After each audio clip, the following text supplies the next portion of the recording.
and welcome to Laugh Your Way to a Better Marriage. I'm so glad you're here. This is the marriage seminar for people who hate marriage seminars. Hoo-ah! All right? I get a kick out of watching the couples when they first come in on Friday nights. You know, the girls, they're all lit up, you know, just, ooh, I got him here, I got him here, I got him here, you know. And the guy's going, oh man, I can't believe, you know, I got here. But it's cool, guys. You can relax. You're going to love it. This is not one of those let's beat up on the men for not being women seminars. Yeah. That's what I'm talking about. And what is it with that anyway? Man, you know, you ask a lot of women to describe their ideal man, and they'll describe another woman.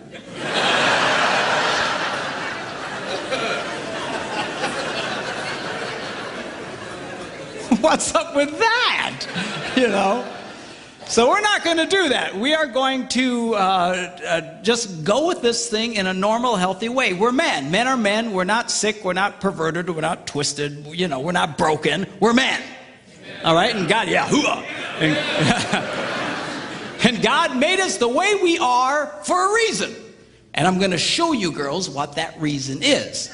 Okay? And I'm going to try and explain to you the world of men a little bit through this thing. We'll also discuss the women's side of things as well. But I really want you to understand this men thing. Women are much more complicated than men. Men are very simple. Simple. S-E-X. Simple. All right? So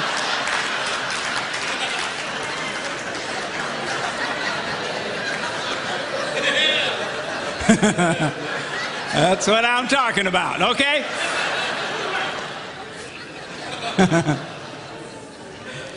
So we're going to have fun. We should have a really, really great time. Now, tonight we're going to do a session called The Tale of Two Brains, hence the two brains. And we're going to be discussing how men and women think very differently from each other. Why is that important? Because men and women are very quick to make into heart problems what are essentially head problems. A woman acts a certain way. A guy feels she doesn't care about him. He says, well, there's something wrong with your heart. You don't care about me. No, no, no. It's the way she processes information. The same with a guy. A man thinks in a certain way, and a woman thinks there's something wrong with his heart. No, it's his head. Okay? So I'm going to try and explain to you what that's all about. Then tomorrow morning, we're going to do a session called Why Does He Do That? Why does she do that? Okay? See, it's one thing to understand men and women in general. It's another one to understand the one you got stuck with. Okay? So I'm going to show you how you can discover specifically what makes your spouse tick. And it's powerful information that will absolutely revolutionize your relationship. All right? Then we're going to do what I call the Yo Mama session. And it's called the #1 key to incredible sex. And boys, if you miss that, there's just something wrong with you, okay? So you gotta check. And then we're gonna end with how to stay married and not kill anybody, okay? All very deep, emotional stuff. Now, a lot of people say, well, what's your background? What's your deal? Well, my background is that I'm a minister. Now, if you're not much of a churchgoer, don't let that make you nervous. Some of my biggest fans are heathens. All right? And this isn't one of those things where we sneak you in and then beat you over the head with a Bible. All right? But I do have a Bible verse I need to show you, okay? Because I found a Bible verse that if you follow the advice from this one Bible verse, you will never, ever, ever have a problem in marriage. How many think that's worth seeing? All right? You follow the advice from this one verse, you'll never have a problem in marriage.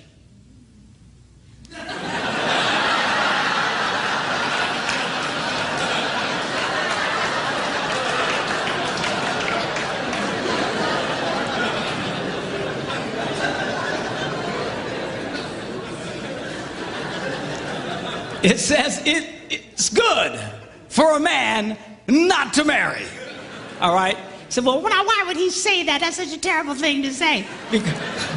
Because he goes on to explain, he who marries will have trouble in this life.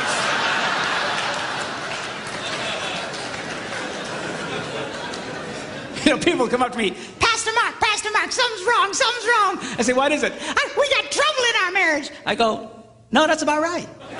Hey, there ain't nothing wrong. That's pretty normal. Now, you don't hear these verses read at weddings very often. Kind of downplay that. You don't see those on Hallmark cards. You don't see them on cakes with pretty calligraphy. He who marries will have trouble, but it's too late for you.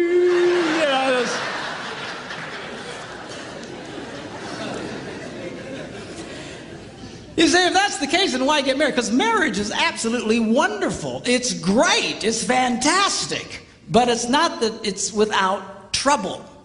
All right? And I want to show one other verse to you. Now, you don't have the deep theological training that I have, so you might have a hard time understanding this verse. But I'll try and explain it to you. This is found in Proverbs. And it goes like this. Where no oxen are, the manger is clean.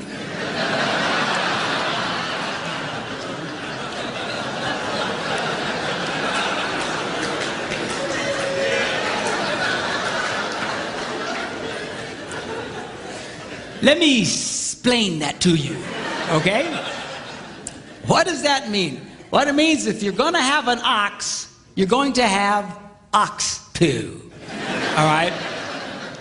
Now, if you don't like poo, and most of us are not real big fans of poo, if you don't like poo, the temptation is get rid of the ox. Preach it, brother. No. I don't want you to get rid of the ox, all right? So, well, why would you keep the ox around? Because he goes to the second half of the verse, it says, because much increase comes by the strength of the ox. Well, now there's the catch-22. On the one hand, we all love the benefit of the ox, but nobody likes the poo. And what he's trying to tell us here is you cannot have one without the other. There is no such thing as a poo-free marriage. It just doesn't exist. Unless you shoot the ox, okay? But that leads to other problems.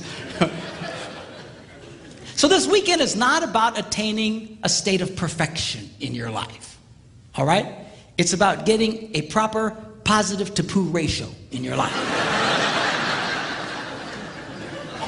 You see, because if all you get is poo, then you got one sick ox. Are you hearing me? All right? So, but there's no such thing as a poo-free marriage. For those of you who are having a hard time grasping this, I have a mathematical version of it. It goes, ox equals poo over positive. Some say positive over poo. But anyway, it's the ratio that we want to get going here, okay? Now, marriage is a wonderful institution. Statistically speaking, we know that married people are healthier than single people. They are actually happier than single people, assuming you're doing this right. Or you can be profoundly unhappy. They actually make more money than single people, and I'll mention a little bit later why that's true. Okay? They have better sex than single people. Now, you don't see that in our culture, in all the movies and shows, it's the single people all having really great sex, and the married people are, someone will say, well, how's your sex life? Are you kidding? I'm married.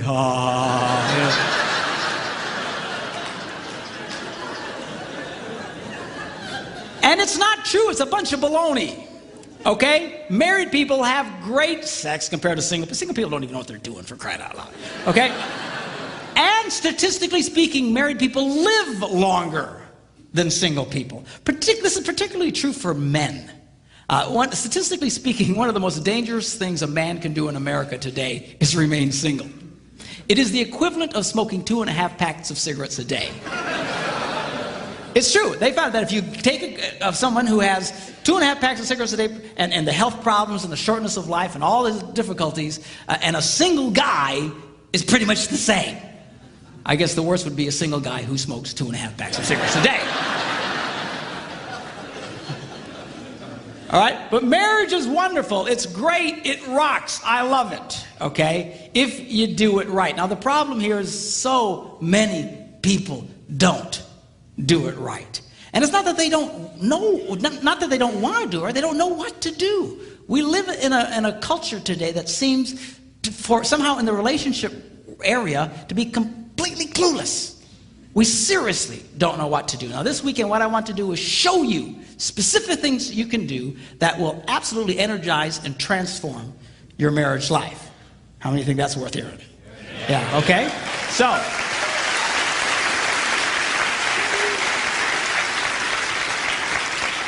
now I want to talk to you about what I call the laws of relational physics. You see, the laws of physics affect everybody, whether you believe them or not. Okay? If I step off this stage, I'm probably, in all likelihood, going to go down. If I start floating around, you might want to freak out and run. But why? Because the laws of physics affect. Well, I don't believe that. It doesn't matter what I believe. I'm going down. Right? Doesn't matter if I'm a born-again Christian. Doesn't matter if I'm a heathen. Man, I'm going, because it affects everybody. Well, just like that, there are laws of relational physics, and they affect everybody, whether you believe them or not. Now, this might come as a little bit of a shock to those of you who are church people, especially hearing from a minister. But the truth is, you don't have to be a Christian to have a great marriage. I know a lot of heathens that have wonderful marriages. I know a lot of born-again Christians who have horrible marriages. Why is that? They're breaking all the rules. And they assume that somehow that the rules don't apply to them, but they do. Here's an example. If you're driving a car 80 miles an hour around a curve that says only 40, and you keep going 80, chances are you're going to get hurt, even if you're listening to a Christian radio station.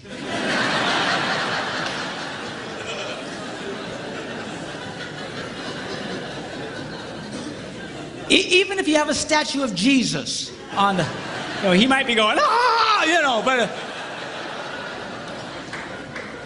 why is that? Because the laws of physics still affect you, but for some miracle, you're going to get hurt. Same true with relational physics. And I want to explain that to you, and we'll take a look at that. Now, this weekend, I'm going to be speaking to you in basic stereotypes. In other words, women generally tend to be a certain way. Men generally tend to be a certain way. But they're not all that way. I get it. Okay? Some of the people that just have a cow. Well, I don't know. That's true for all men. I'm admitting it's not. All right? Just generally speaking, we don't have time to get into all the shades of gray. But generally speaking, men are a certain way, women are a certain way. If I start describing something that's not you, don't have a cow, just interpolate for your relationships. In Debbie's and I relationship, there are areas where we're completely opposite of a typical man and a woman. I remember when I was first studying this stuff, I thought, oh man, I'm a woman.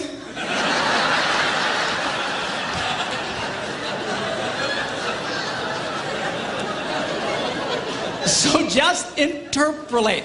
I will say this, that if you tend to be one way in a certain relationship, your wife generally will be the other way. I don't think I've run across a couple yet. I'm sure they're out there that act the exact same way. So if you break the rules, chances are your spouse is breaking them right with you, and you just flip on this deal. Okay? For example, a typical stereotype: men are more interested in sex than their wives. Why would you say that? Because generally it's true. But it's not always true. There are a lot of relationships where the wife is much more interested in sex than her husband. If you're here tonight and your wife is much more interested in sex than you are, I think I speak for all the men here when I say that we hate you.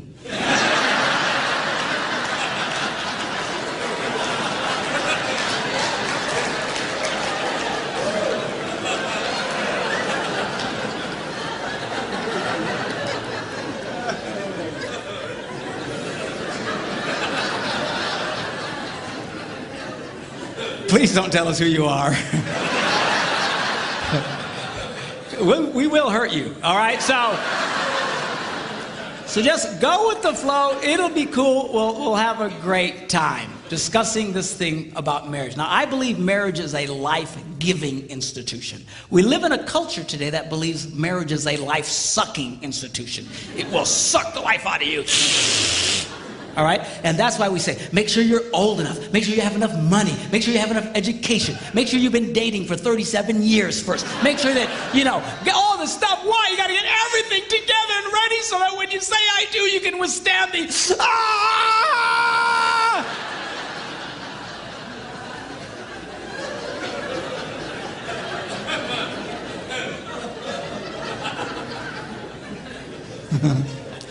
But it's not that way. It'll give you life if you'll do it right.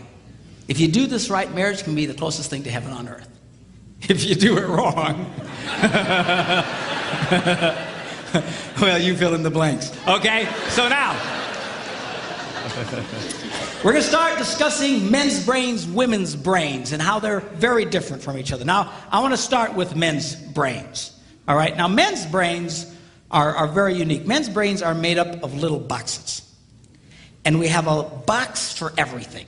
We've got a box for the car. We've got a box for the money. We've got a box for the job. We've got a box for you. We've got a box for the kids. We've got a box for your mother somewhere in the basement. We got boxes everywhere. And the rule is the boxes don't touch.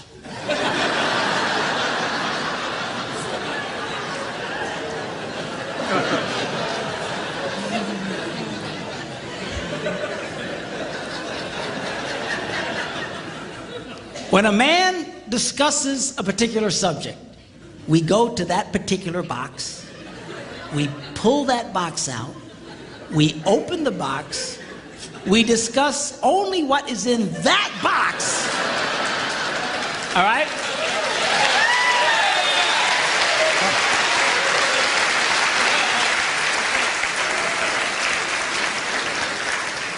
And then we close the box and put it away, being very, very careful not to touch any other boxes.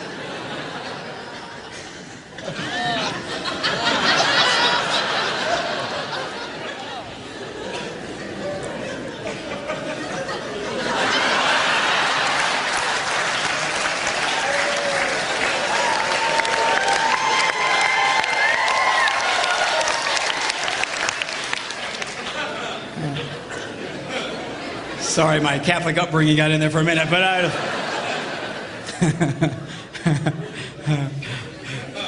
I'm not a Catholic, but I went to Catholic school when I was little. I had a nun who taught on hell like she was born and raised there. I mean, I'll never forget it, but it did me good, actually. It was a good thing. Now, women's brains are very, very different from men's brains. Women's brains are made up of a big ball of wire.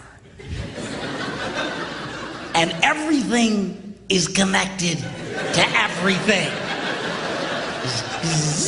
The money's connected to the car, and the car's connected to your job, and your kids are connected to your mother, and everything's connected to everything. And it's like...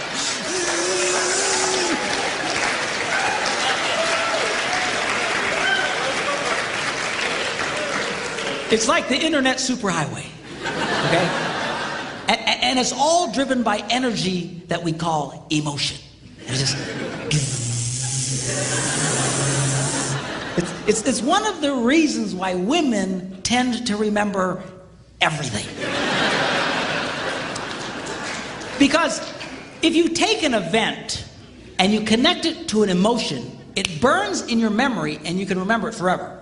The same thing happens for men. It just doesn't happen very often because, quite frankly, we don't care.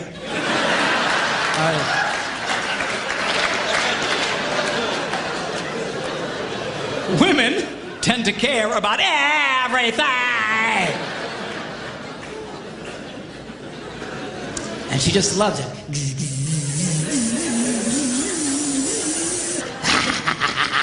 Okay?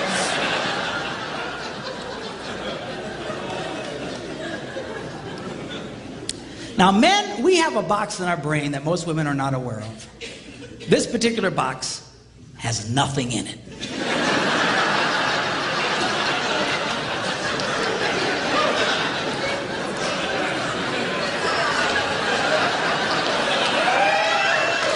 It's true.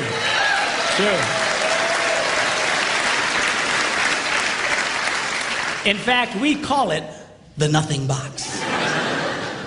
And of all the boxes a man has in his brain, the nothing box is our favorite box.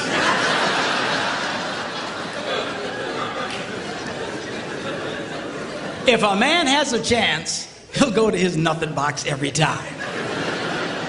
That's why a man can do something seemingly completely brain dead for hours on end. You know, like fishing.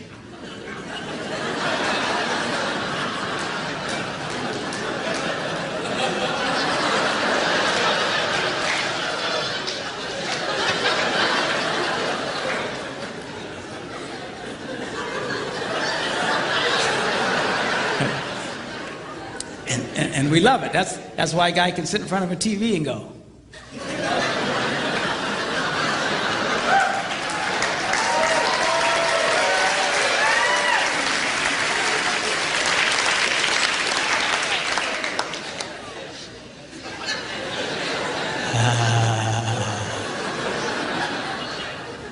It glows. Of course, this drives our wives nuts because they'll come up and say, "Stop that! You can't possibly be watching anything!"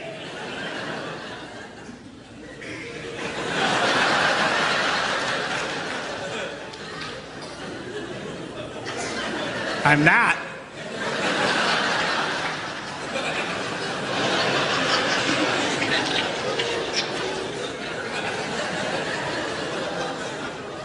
Go away.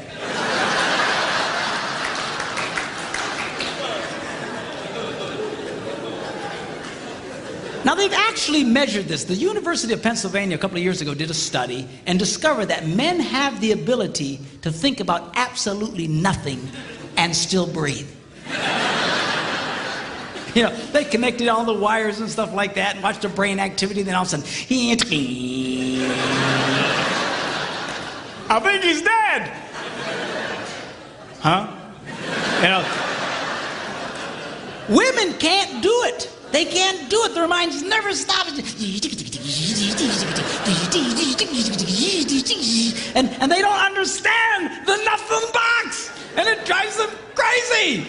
Because nothing drives a woman more crazy or makes her feel more irritated than to witness a man doing nothing.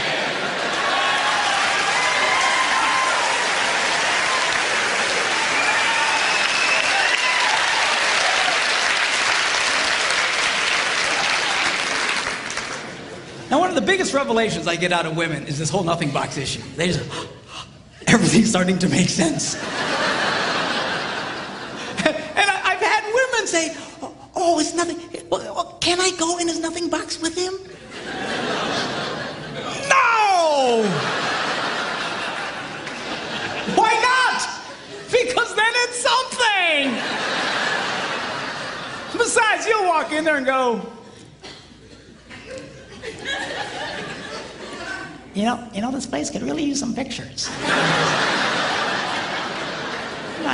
Nice little table over here, some flowers. Is it? No! Nothing! Get out! We don't want nothing.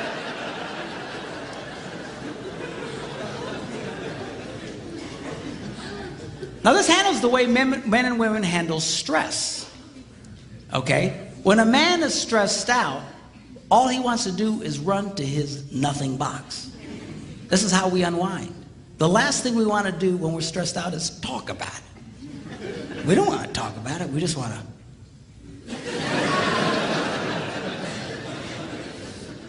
Of course, it just drives her nuts, you know. A woman will see a man in that vegetative state and she'll come up and go,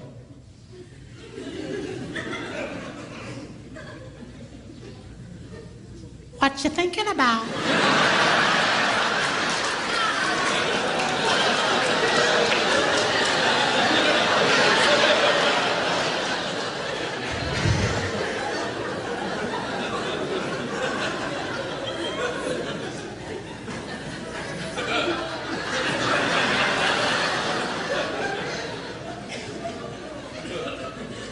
Nothing.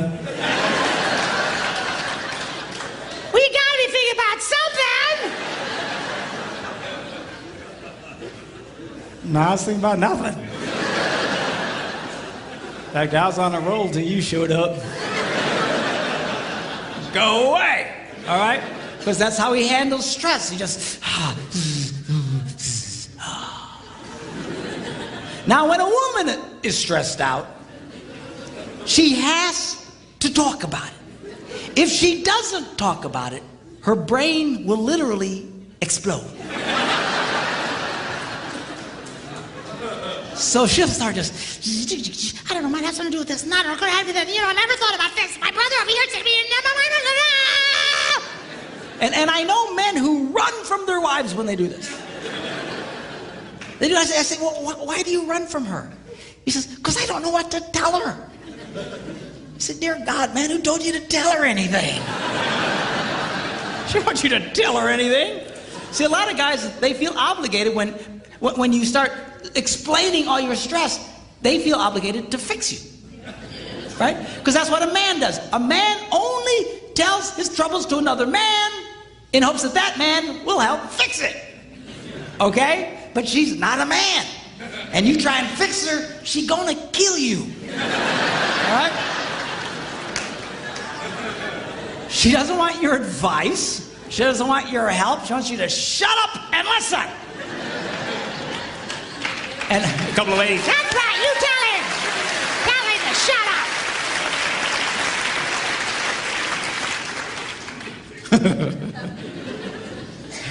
They like that. Now, I had one guy tell me, he said, man, if she just tell me how she feels. I said, she doesn't know yet. He said, what do you mean? So that's how she figures out how she feels, by connecting this wire to that wire, this wire, and so.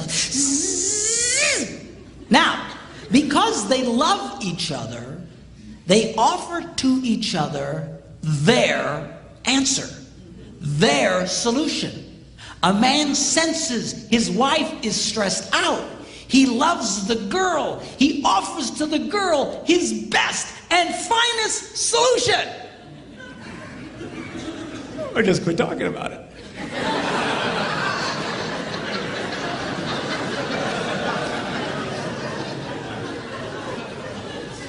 Just quit thinking about it. Yeah.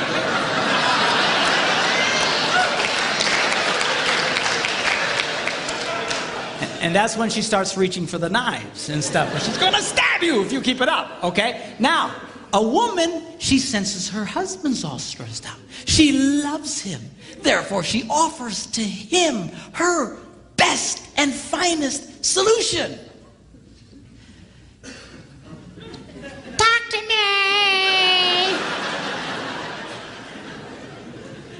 Why won't you talk to me?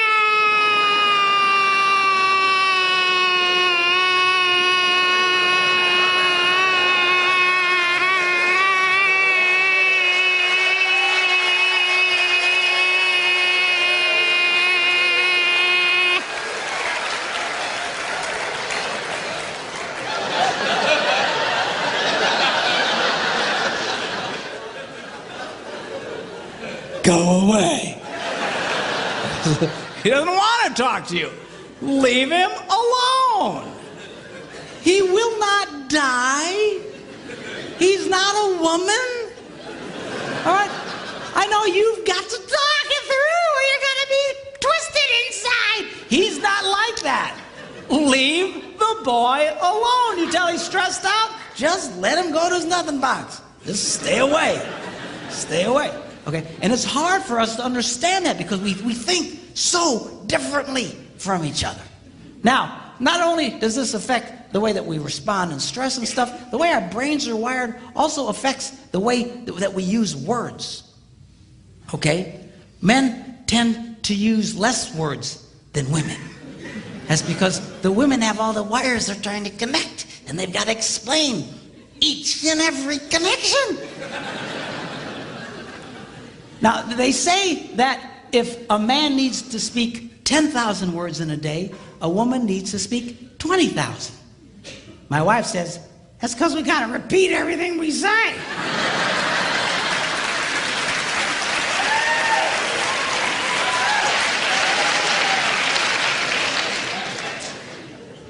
To which I responded, huh? Where is my darling redhead? Is she around? Come up. I want you to meet my wife, Debbie. Come on up here and say.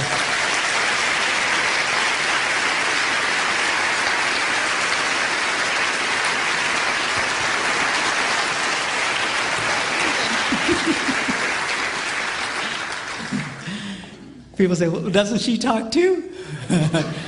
Nope. Not to you anyway. She talks to me, but she won't talk to you because she doesn't want to talk to you. That's all. Where's my tablet here? I want to show you something about the whole words thing. They actually measured this. They went in and studied children and babies and found out, they actually went and took cameras and put them in nurseries and analyzed the pictures later. And they noticed the pictures of the little girls. Right from the get-go, their mouths are just going.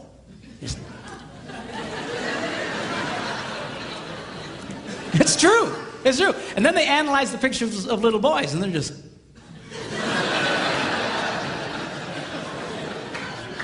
They're still thinking, what was that? I want to go back. I don't get it. Okay? Then they went and they recorded conversations of little boys and girls on playgrounds. And they went back and analyzed them. And they discovered that little girls loved to talk.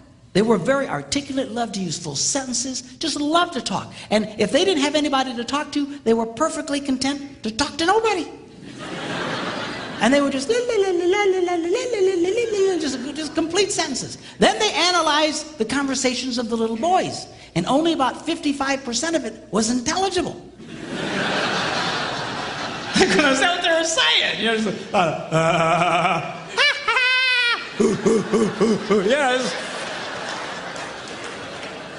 That's conversation to a man. Okay? Now, not only do we use different amounts of words, words can mean different things to men and women. For example,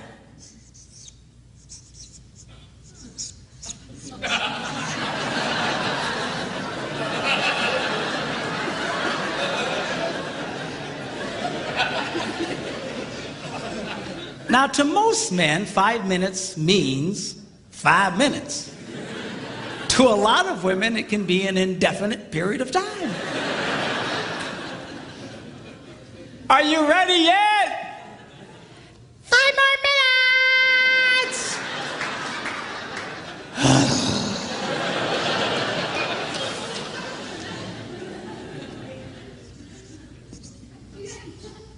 As we discussed, men understand nothing. Women don't understand the significance of nothing. If a woman says nothing, look out, it's something.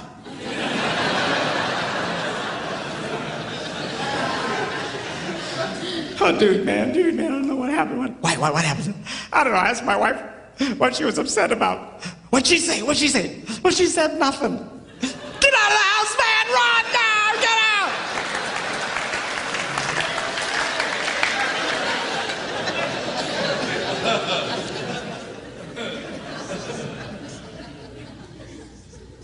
Now, this is not a word, it's a vocalization. It's a sigh. Now, when a man sighs, it means everything is good with life. When a woman sighs, it means you are an idiot.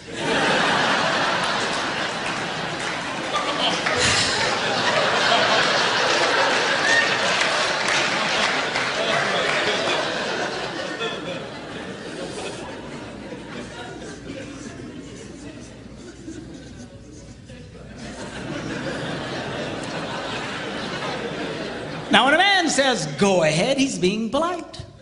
When a woman says, go ahead, she's giving you the opportunity to explain whatever stupid thing it was you just did.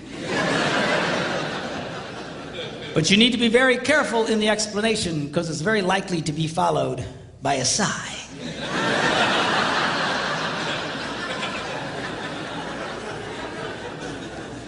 Which will lead to an argument over nothing.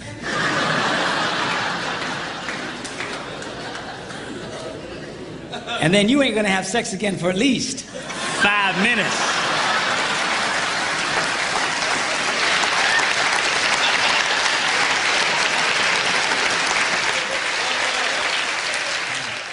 Women's brains come with lots of extra RAM. So they can remember the details of everything.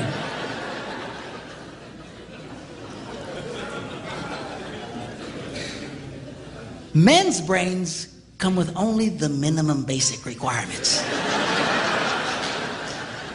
to keep us breathing and eating. Okay, that's good.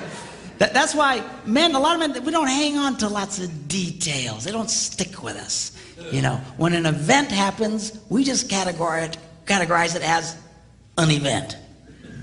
All right. Whereas women, it's not just the event, it's all the details connected with an event. You'll run into this when a friend of your family or something will call and you know, she just had a baby. And then you tell your wife, oh, so-and-so's called, they had the baby. And she'll say, well, what was it?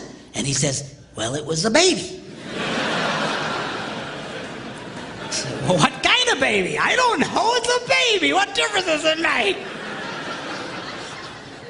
Oh, how long was it?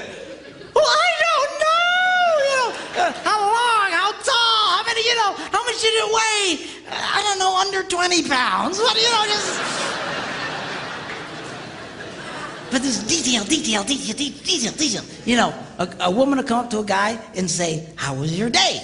And then we go to the RAM, and all it's there is that it was a day. And we say, it was fine. And she'll say, well, what happened? And we go to the RAM, and there's nothing there.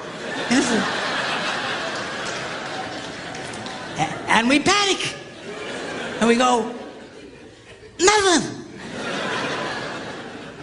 But women, they've got all this, you know, that's why when a guy retells a story, it's usually pretty much just a bottom line kind of thing. What happened? This happened, that happened, we're done. When a lot of women share what happened, they relive the event in excruciatingly painful detail. I mean, you are there. Yeah. And it can drive, you know, couples can really fight over this. My wife and I still fight over this one. You know, this just drives us crazy. You know, she just, you know, sweetheart, when your husband asks the question, what did the plumber say? He really doesn't want to know what he said. Well, I said, how you doing? He said, it's fine. I said, it was a pretty nice day we're having. He said, yeah. He said, got any kids? No, what did he say? Bottom line, you know. Details. Men's brains, women's brains. It also affects not only the words we use and stuff, but also it affects how we listen. You go, yeah. Women listen. But we listen too, we're just different. A lot of women say, you know, men's problems, they got selective listening. You know what that is, right? That's when the wife will say something like, honey, go to the store, lay down the mulch, wash and wax the car, get the kids at school, rent some videos, and finish the rest of the dishes. And then he runs that through his selective filter.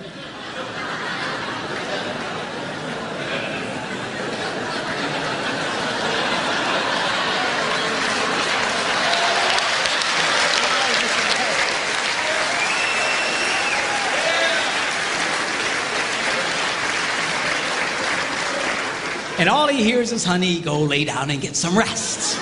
Okay? But that's not what I'm talking about. What I'm really talking about is the difference between single tasking and multitasking. By and large, again, interpolate for your relationships. Again, not everybody's the same way, but by and large, men are single taskers. We do one thing, and we do it pretty well. Women can handle lots of things. Guys aren't wired that way. That's why it's not a good idea to put a man in charge of more than one kid at a time. You know, we can handle the one. Well, sweetheart, you're doing such a good job with Johnny. Wow. Well, where are the rest of the kids?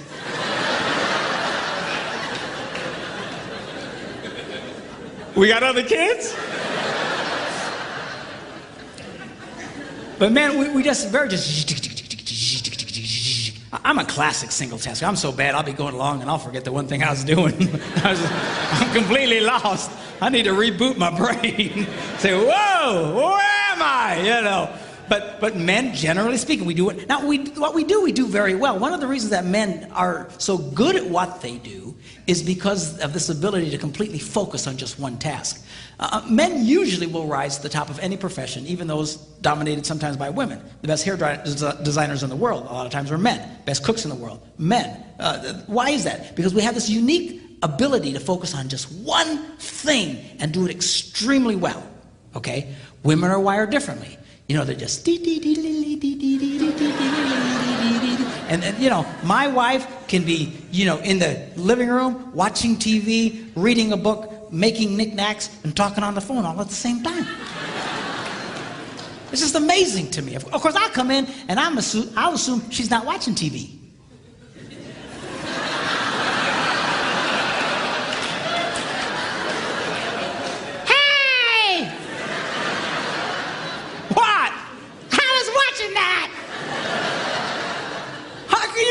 That you're making knickknacks and such. Put it back. You know. We're just. Now this affects the way that we listen, because when a man is doing something, he generally cannot hear anything.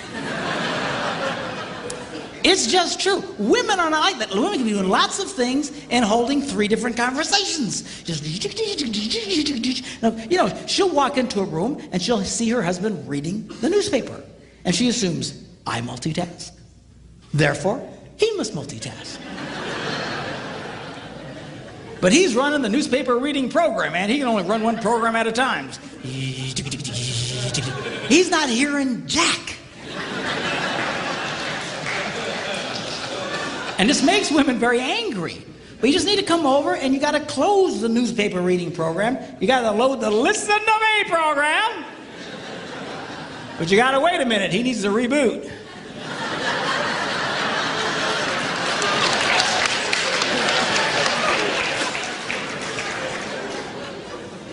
I didn't know you was here. You know? You laugh, but I'm serious, girls. If you see a man doing something, unless he's wired differently, do not be giving him vital information. Because this is a train wreck waiting to happen. You'll have this conversation again. When you swear he told you, and he swears you never told him. You know you told him, but in his brain, you never said jack to him.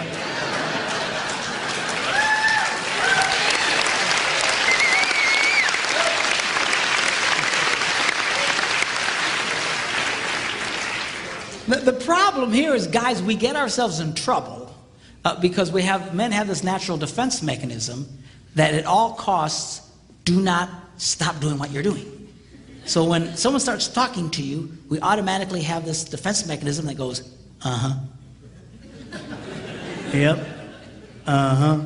Uh-huh. And we keep doing what we're doing, and we're not, and she thinks you're listening to her. But you're not listening. You need to stop you're big boys, stop what you're doing, turn to the girl, and pay attention to her. So it's not all on the ladies. You're big boys, when she starts talking, stop! Listen to the girl, and then let him go back to what he was doing. Sounds fair, right?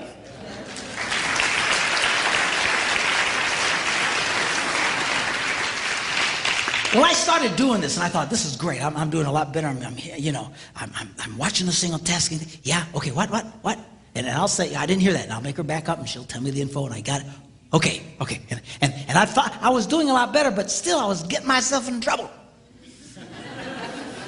You know, she'd walk up and say, it's 6 o'clock, are you ready?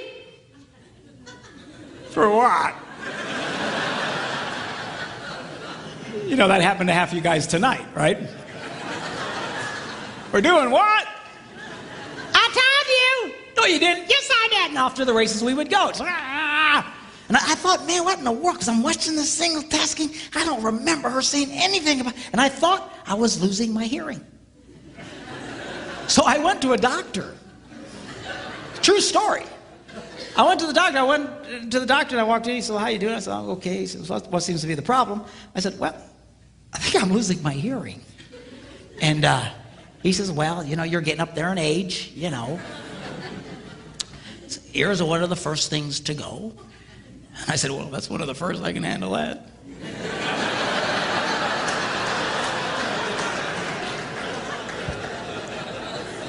We'll talk more about that tomorrow. But, so I said, well, go over to Nurse Cratchit. She'll test your ears, you know. And so I follow the lady, and I walk into this room, and they got this cheap box on a table with some real chintzy headphones. And she says, all right, now, put on the headphones. When you hear the beep, raise your hand. If you don't hear the beep, don't raise your hand.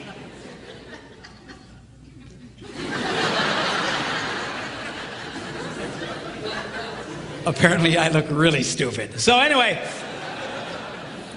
I turned around and we began. As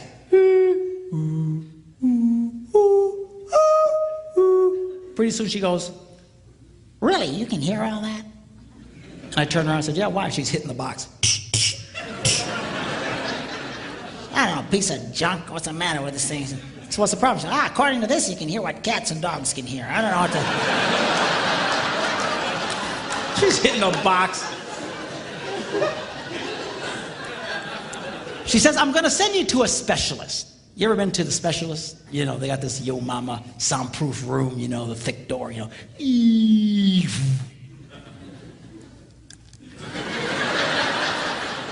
know, you got the person, you know, sitting behind the glass, you know. You feel like you're in a people aquarium. Sir, would you sit down? But anyway, so at the time we lived in Green Bay, Wisconsin, and right downtown Green Bay there was a place called Eye and Ear Associates. I'd never heard of them before. I had no reason to hear from them. But she said, I'm going to send you these people. They have all this fancy equipment.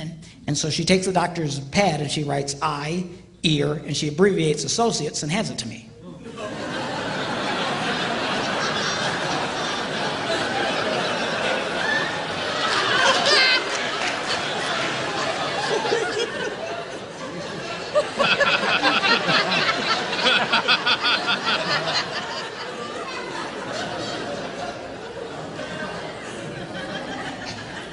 I said,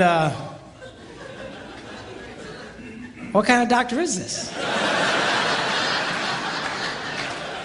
It's a true story. She says, what do you mean? I said, I heard of eye, ear, and throat. I never heard of this. She said, let me see that. Oh, I'm so embarrassed. She wrote out Associates. I went, oh, okay. Thought I was going to be in for a very uncomfortable test there for a minute.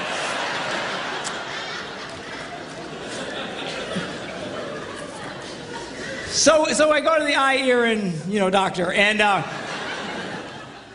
I get in there and I sit down, and she's behind the glass, and she has to push the button to talk. You know, okay, now put on the headphones. When you hear the beep, spin around, and we began. I kid you not, she goes, really, you can hear all that?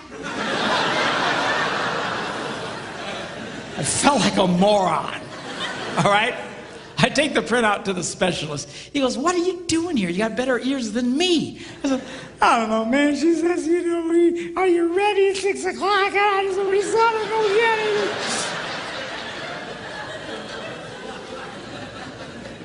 So I go home and I walk in the door and she says, well, what'd the doctor say? She doesn't sound like that, by the way. I say that because people used to come up to me and say, you know, she doesn't have a voice like that. I just do it for effect. By the way, we've been married for 32 years.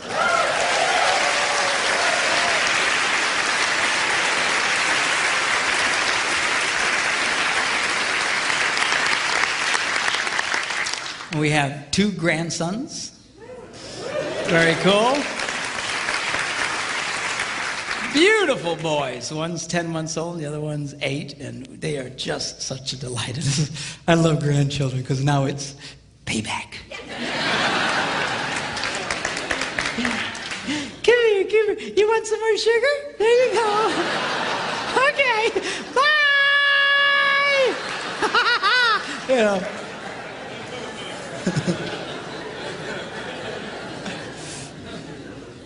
My son Philip's here with us. He's running the audio, and on our 30th wedding anniversary, Phil gives me a call up and he says, "Hey, Dad, 30 years.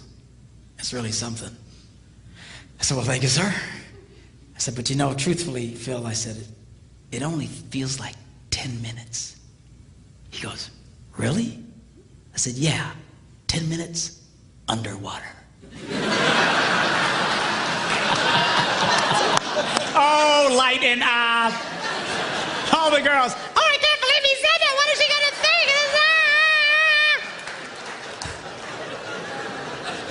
It's just the joke box, all right? Just a joke. So I come back from my ear thing. She said, "Well, what they say?" I said, "Well, they said I can hear what cats and dogs can hear." She says, "Well, it's not your problem. Your problem is just don't pay attention." And I thought, but I've been paying attention. I was watching the single tasking thing, and so I thought, I'm going to do a test. I want to see how far she gets away before I can't hear her. So the next day we're sitting in the kitchen, and she comes up, and she's talking to me, la, la, la, la, la, la, la, la, and I go, uh-huh. And then she walks a little bit further away. She says, la, la, la, la, la, la, la, la. I go, okay, I can hear that. And she gets a little further away, la, la, la, la, la, la, la, just doing multitasking thing. Then she goes into the living room, la, la, la, la, la, la. And now she goes into another room. She's now on the other side of the house, still talking to me.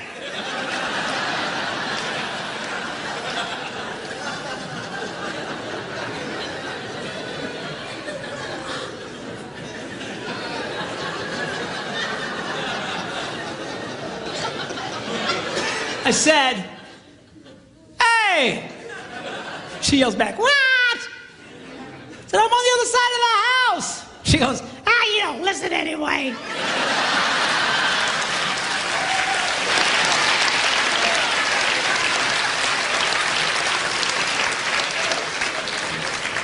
The next day, I caught her. This time she goes upstairs. She's on another floor, still giving me vital information. That's when it started dawning on me. Wait a minute.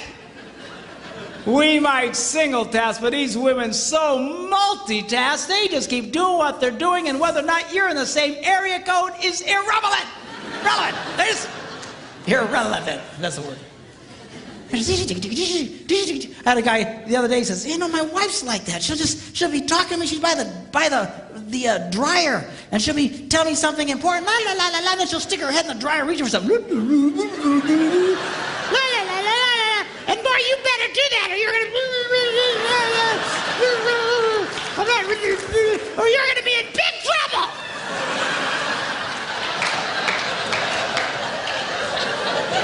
She still does that to me. We'll be like a real busy highway, just all kinds of noise, and she'll be talking. "You know something that's really important? So you better be careful about it." What? I didn't hear what you said. Laws of physics, girls, it applies to you. It would help if your husband was in the same area code. Okay. Now, I first shared this story at a men's conference that I was speaking at, and I thought it was just a funny story that had happened to me. But as I'm sharing it, all these men's heads are going. I had one guy come up to me afterwards. He says, "You know, Pastor, I'll be in the bathroom. The door is closed.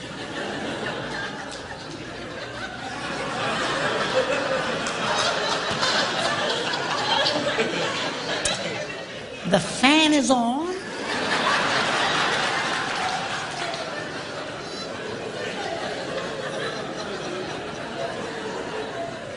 There's tile everywhere, so sound just bounces around in there.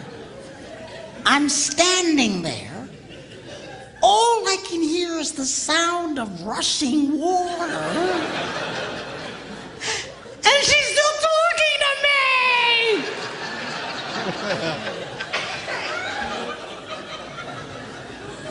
know, I figured out that's why we miss sometimes, girls.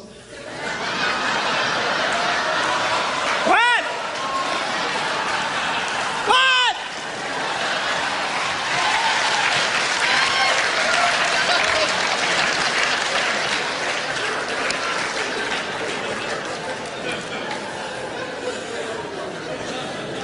Another mystery solved. Girls, don't be so multitasking that you're doing a gazillion things, giving him vital information. All right? And especially if he's doing something. I'm telling you, this simple thing that I'm talking to you creates more arguments and more frustrations in marriages, and we're fighting over nothing. Well, you know you're really married to a multitasker when during a moment of intimate passion,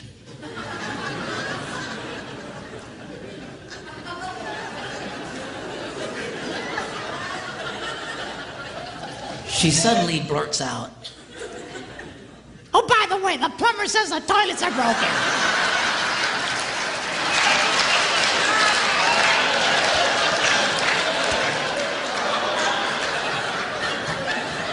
"Focus, woman, focus!"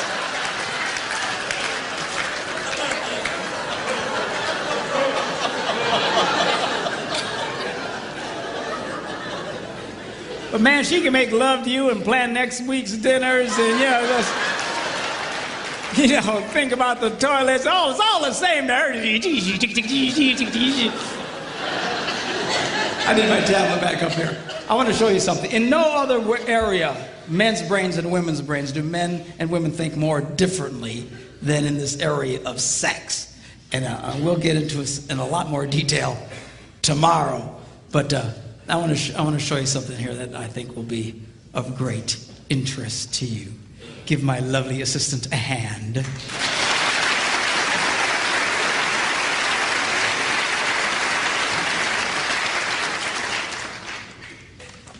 Now, sex is a pretty big issue, particularly for men. For us, our sexual interest peaks at about age 18 and then goes down from there. So if you were to chart it out, it would look like something like this. It peaks at about age 18 and then goes down.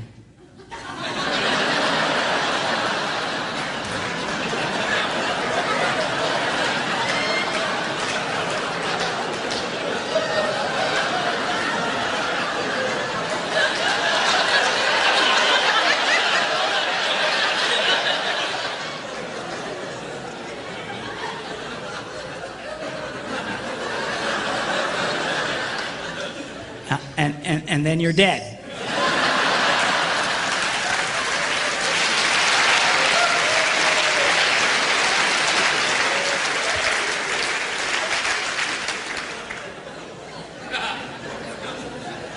Now, something's important for women to understand. When it comes to this area, we're no longer driven so much by our brains or by our hearts, but it's by a chemical. It's called testosterone. And it runs through our blood.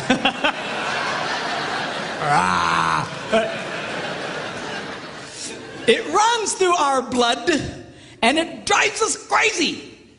You just... If you girls knew how much this drove us crazy, you'd be more disgusted with us than you are right now. We downplay it, man. And this, I'm telling you, and as funny as this little chart is, and as true as it is for so many men, if for some reason as a man ages his testosterone levels begin to decline, his interest in sex will start to decline. And if his testosterone level drops dramatically, his interest will go way down. Same head, same heart, same guy, and now he's not interested in sex. You treat that man, and it's very easy to do, with testosterone supplements, and boom, he's the same wild man you married. Same head, same heart, same guy. Now he's... Come here, baby. All right? So this is not because we're sickos. It's not because we're perverts. It's not because we're broken. God wired us this way, and he did it on purpose. Well, what was that purpose? I'm going to show you in a minute, but you just need to really understand this. And the truth is, when we get this rush of testosterone, it just messes with us. Now, for the love of God, don't raise your hands. But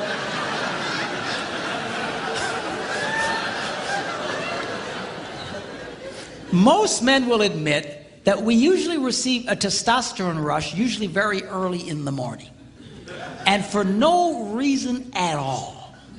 Dun dun dun dun dun dun dun dun dun dun dun dun dun dun. 10 hot.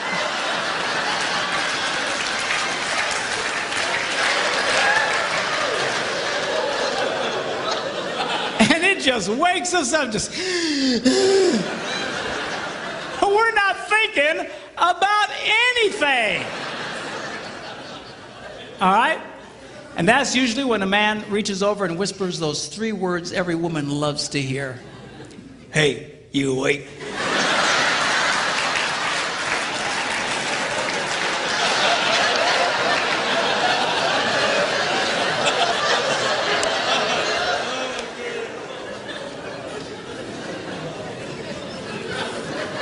We'll be talking more about that tomorrow, okay? All right, so why does God wire men this way? Okay, now to explain this, I need to do an anatomy lesson. Okay, y'all okay? Hang on, Margaret, he's gonna draw pictures. It'll be okay. We'll keep it clean, okay? Now, we'll call this the girl's heart. And in the interest of keeping everything at least PG-13, we will refer to this as the place of happiness.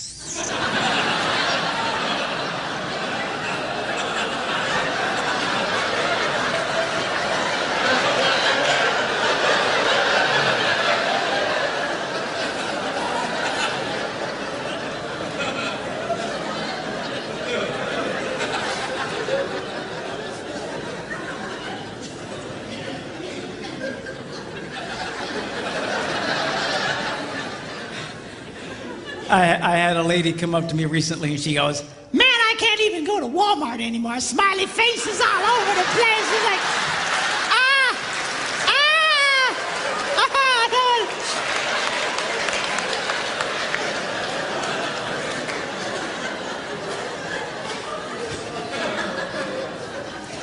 Now, at some fundamental level, this is every man's basic interest in a woman. It's true. It's true. Now, women say, well, that's terrible. there shouldn't be about that. It should be about companionship and fellowship and sharing. Girls, if your husband was interested in companionship, fellowship, and sharing, he'd have gotten a golden retriever.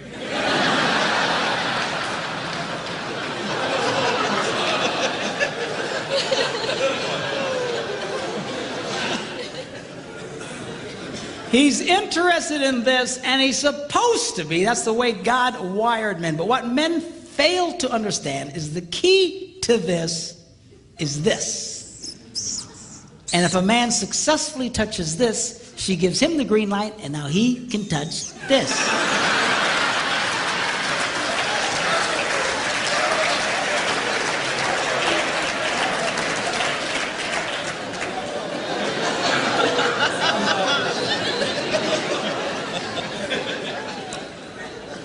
So this sex drive, guys, is God's way of constantly reminding a man, and it keeps coming back. It like never stops, you know, just. On average, a man will feel the need for sexual release on about every 72 hours. That's every 3 days. Some more, some less. My husband's every 72 minutes. But that's your problem. But anyway. But seriously, the reason that keeps coming back is to motivate the man, be nice to the girl. It's not so you can just go, hey, you awake? Are you hearing me? A lot of guys do that. As soon as they feel the buzz, they're just reaching for the girl. Come here, baby. Come here. Come here. Don't be a moron. She won't want to come here. The reason that buzz hits you again, remember, be nice to the girl. Be nice to the girl. Be nice to the girl. Be nice to the girl. I gotta be nice to the girl. And this is what motivates me. I try to be nice to my wife. And I spend time with her, and I take her to lunch every day, and I'll take her shopping. And, well, Pastor Mark, do you like going shopping? No, I hate it. You know, she drops me off at the bench with all the old guys, and I sleep with them. You know. Then she comes, picks me up, drops me off at another bench. You say, well, if you don't like it, then why do you do it? I'll tell you why, because I want some of this.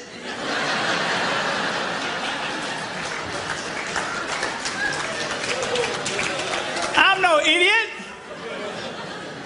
You got to be nice to the girl. You got to pay attention to the girl. And really, single women. I don't know, how many single women are watching this, but inevitably there's single women here, and that's great. And a lot will be watching this. But, when a woman gives a man this before marriage, she is a nitwit of astronomical proportions. You would never build a house and pay the contractor in advance. Are you hearing me? If you're going to build a $250,000 house, and which here in Phoenix will get you a one bedroom with nothing.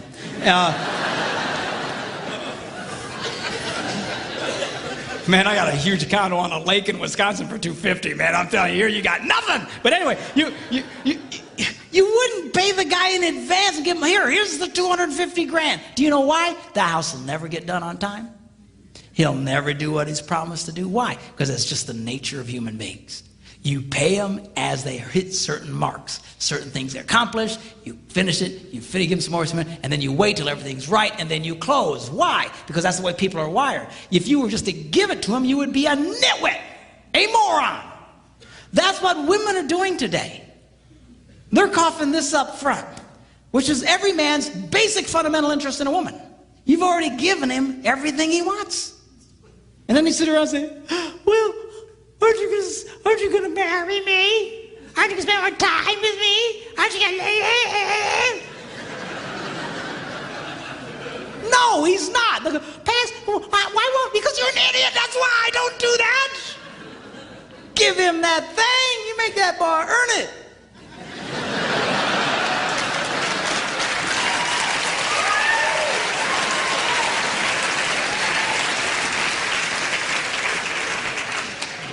If there ain't no ring, you ain't getting the thing, is what you need to tell him. No, seriously, girl, I don't know what. There's something that really happened in the female culture. I think it's because of the women's lib thing, and they think, well, now we can go out and we can be as sexual as men and stuff like that. But they are fighting against their own interests. There are millions of women in America today that are so frustrated they can never get this. They can never get this. You know why? Because they're dumb. I'm serious. I don't mean it in a mean way, but they're doing a dumb thing by just coughing this up to every guy that comes along, thinking this. It doesn't work that way. It doesn't work that way. Now, every woman's basic interest in a man is this. What a lot of women fail to recognize is the key to this is this.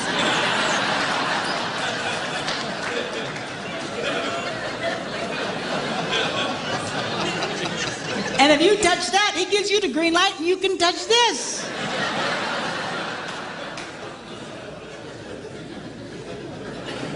So, but I thought you said women weren't supposed to do that. Outside of marriage, inside of marriage, you got to work it this way. Outside of marriage, you defeat yourself. But inside of marriage, you have to realize this is a very important deal.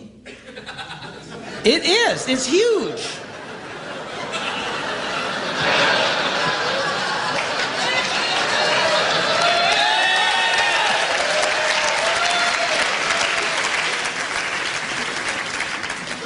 A lot of women treat this like a side issue. It is not a side issue in marriage. It is the central issue. It truly is. And I'm going to really explain this in greater detail tomorrow. You get this right, things will flow a lot better in your life. You try and discard this, it shouldn't be about that. He shouldn't be interested in sex. He's just a pig. You are fighting now against your own interest doing it that way. You've got to be smart about this, girls. The key to this boy's heart, they used to say when I was growing up that the key to a man's heart was his stomach, but they were about 6 inches too high.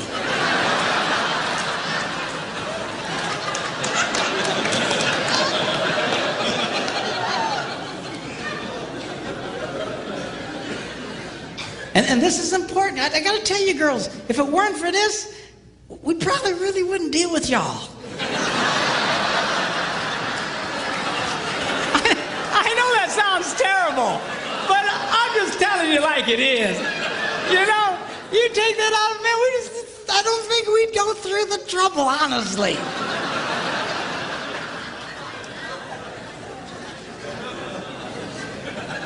This is a game you got to let him know he can win with you. And we'll talk more about this in detail tomorrow. But the crazy thing about it, see, is the key to what you want, here's the door. And for the guys, for what you want, here's the door. And it is the perfect standoff. It is the ultimate standoff. People say, what was God thinking? People say it to me all the time. What was God? This is exactly what God was thinking. The key to you getting what you want is to give your spouse what they want. Now, it's not easy. And sometimes you'll mess up, but you got to constantly work for this. You can't all of a sudden disregard this. Some guys, they never pay attention to the girl. They're never nice to the girl. And wonder how come they never get any sex. Oh, I never get any sex. How come? Because you're an idiot. I mean, for crying out loud, be nice to the girl. You've got to touch her heart. That's your key. But a lot of guys say, well, I told you I loved you once. If anything changes, I'll let you know.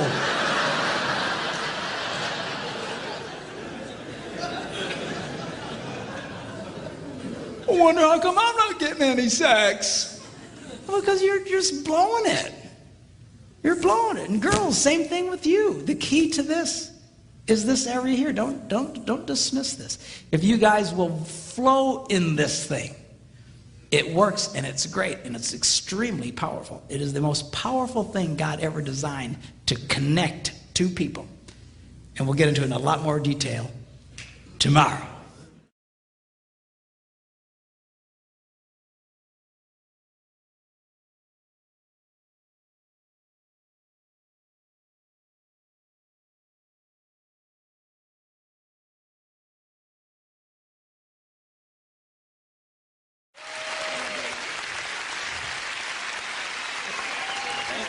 Thank you.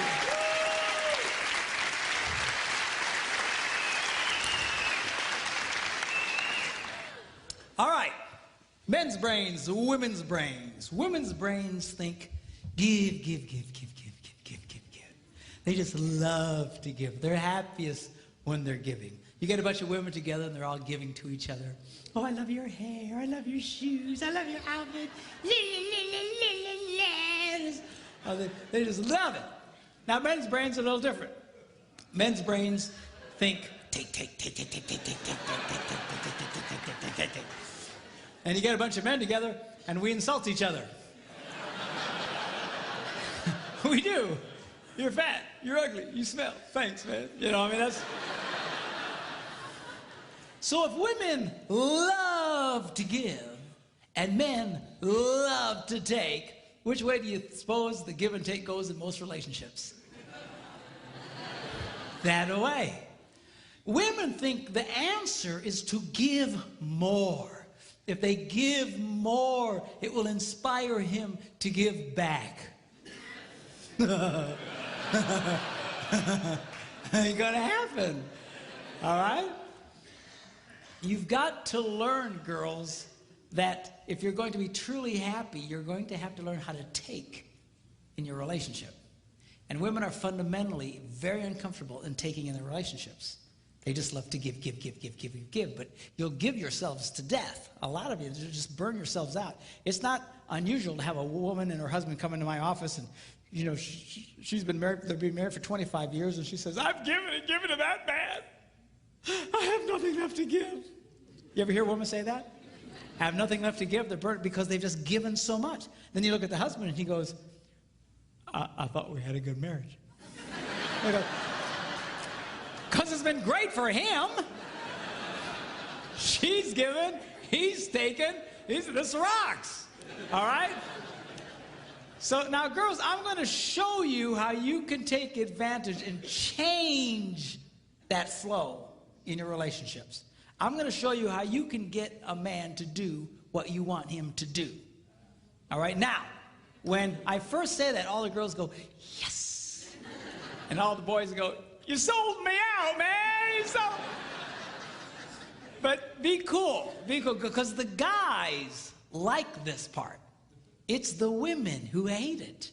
I get more static from women over what I'm about to tell you because fundamentally they hate taking in relationships.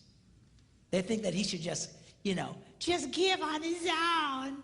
He should just give. They're hoping, when I say get a guy to give to them, they're hoping I'll say, bad guy, bad, bad, bad. You need to give more. And that's what a lot of these people do in some of these seminars. They beat up on guys. You need to be more. No, the real key. I mean, I think we've established it doesn't work. Okay, the real key is to change the woman's perspective and empower you because you, in fact, have the power to change this. But a lot of women have been so affected by over-romanticized concepts in marriage that they don't understand this. They really think that if he really loved me, this would all just happen automatically.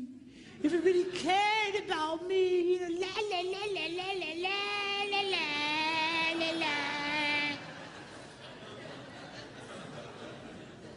A lot of women really struggle with this concept because they tend to live in this false romantic fantasy land.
Girls, you can either sit around with your hearts broken all the time, or you can do something about it. And I'm going to show you what you can do. 4 simple steps, how you can change this dynamic of give and take in your relationships. Okay, y'all ready? Here we go. Number 1, how to get a man to do what you want him to do. Number 1, you need to ask him more than once.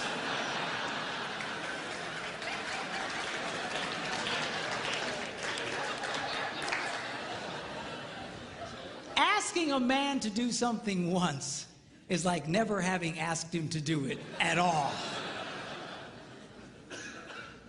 Why is that?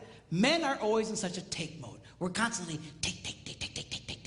We compete taking. We're in business taking. We're just take. We're just in this take mode. And all of a sudden, his wife will say to him, honey, will you do such and such for me? And his left brain says to his right brain, you hear something?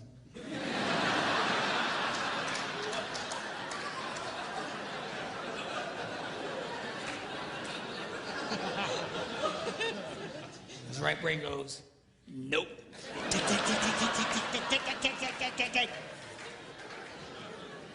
It takes more than once to get through to the boy.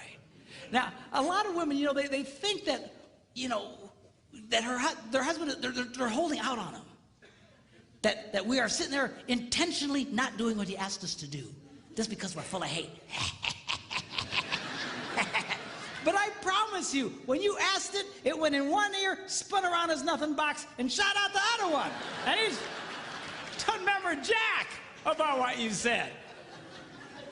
Now, when I was first studying this, I thought, this can't possibly be true. This has got to be inaccurate, because I'm married to a woman who has no problem asking me more than once. She said, honey, will you do such and such for me? I go, no. Come on, sweetheart, do this for me. No. Says, come on. She's got the thing, she pats my cheeks. You're such a good husband. Do this thing for me. Okay, then I do it.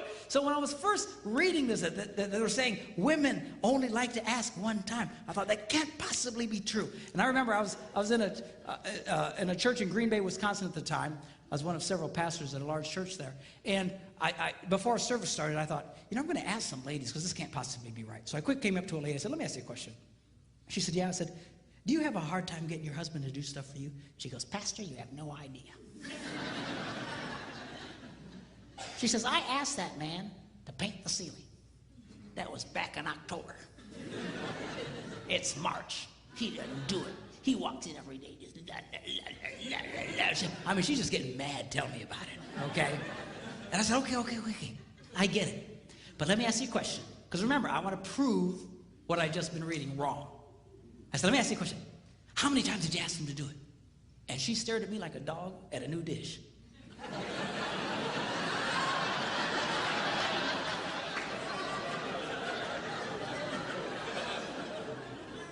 She said, once. I was stunned. I says, why wouldn't you ask him more than once? She says, I shouldn't have to. I said, you might want to try that. I got away from her. Went to another woman. I said, come here. And she says, what? I said, let me ask you a question. Do you have a hard time getting your husband to do stuff for you? She says, Pastor, you have no idea. She says, I will ask my husband, honey, put away the laundry, and I'll stick it right in the middle of the living room. And he didn't do it. He just walks over the top of it. He just walks around it. It'll sit there for a month. And she asked me with all seriousness, she said, Pastor, can't men see laundry?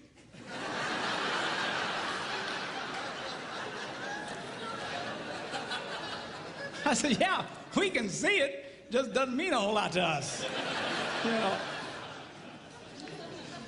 So anyway, she's just getting angry, just tell me about it. So I said, okay, yeah, I get it. But let me ask you a question. How many times did you ask him to do it? And that same startled look. Once. I was amazed. I said, once? Why wouldn't you ask more than once? I shouldn't have to. Time was running out, church was going to start, and I grabbed another lady real quick. I said, come here. She says, what? She said, do you have a hard time getting your husband to do stuff for you? She says, Pastor, you have no... Apparently I'm a complete idiot because I have no ideas. But, you have no idea. And she goes on to start living out the horrible transgressions of her idiot husband. And I asked the same question, okay. But how many times did you ask him to do it? Once. I said, why? Why wouldn't you ask more than once? She says, I shouldn't have to. Ladies, are you listening to me? You have to.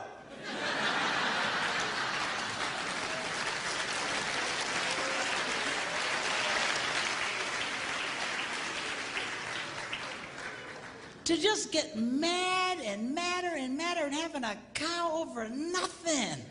He doesn't even remember what you said. You're thinking about it. But then I learned something. The reason women find this so offensive is because really, they don't want to ask the first time. It's true, you little sinners.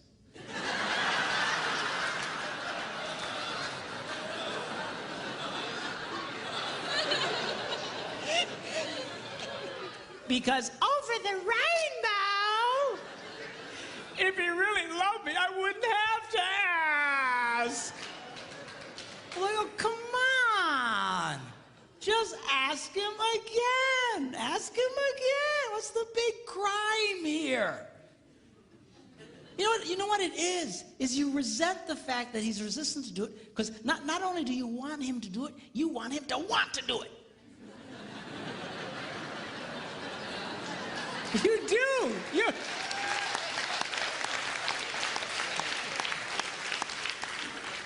Well, I got news for you. We don't want to do it. We're never going to want to do it. If we wanted to do it, we'd have done it already.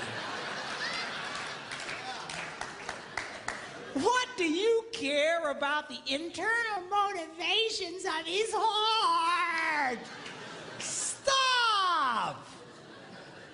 So he does it. I'll finally do something my wife wants me to do. I don't want to do it. I don't do it. And she just... because she's getting something out of me. What's with this? Always analyzing the internal motivations of the guy's heart. I mean, getting yourself all kinds of trouble.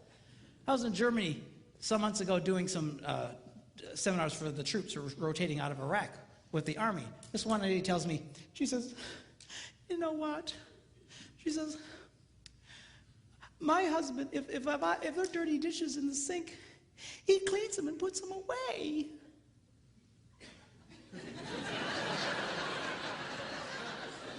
I go, yes, and?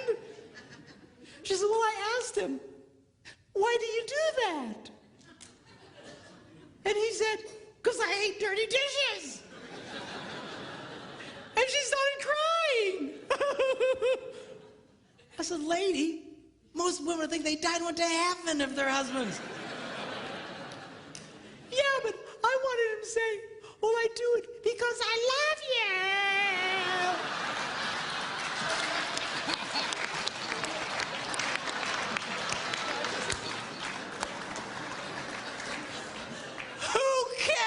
Why he does it.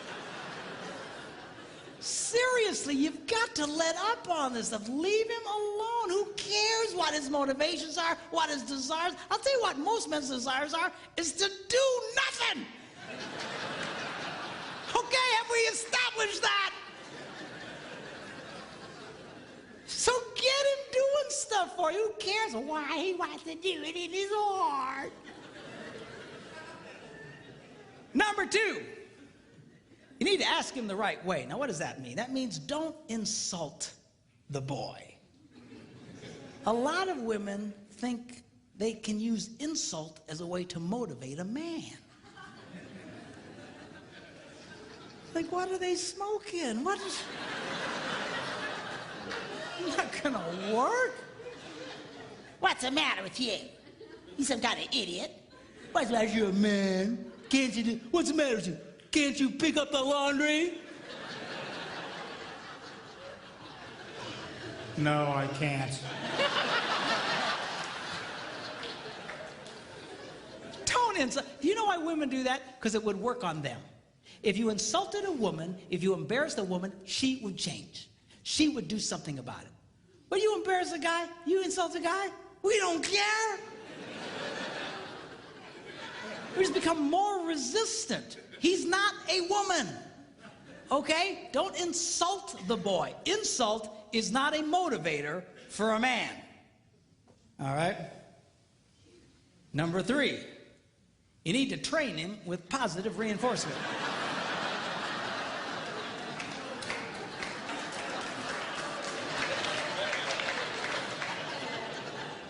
What does that mean? Well, training a man is kind of like training a chimpanzee.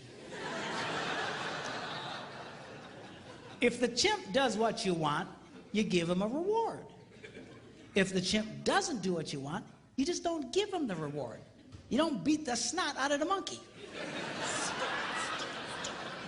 Because then you got a freaked out ape. Every time you come around, he'll just... he'll run away from you. So, well, how does a woman reward a man? Very simply, by appreciating the pathetic things he does. Because men love to be appreciated. And the problem here is that women only like to appreciate unexpected kindness. If it's unexpected, they light up. Oh, oh, oh. But if it's expected, it's like,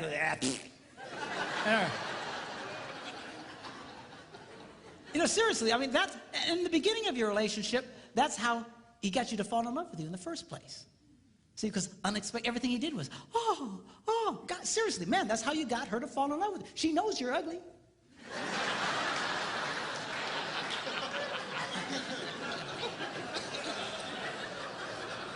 How do you think you got such a beautiful woman like that? Because you were nice to her and everything was, But after 32 years, it's hard to come up with unexpected, man, I'm telling you. But the more you appreciate the kindnesses that he does, the more he wants to do it. Men respond. Men, I'm telling you, they love to be appreciated. Now, give you an example.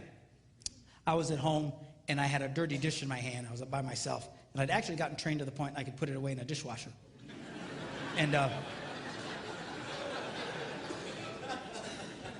I went up to the dishwasher, and I opened it up, but it was full of clean dishes. And that's a moral dilemma to a man.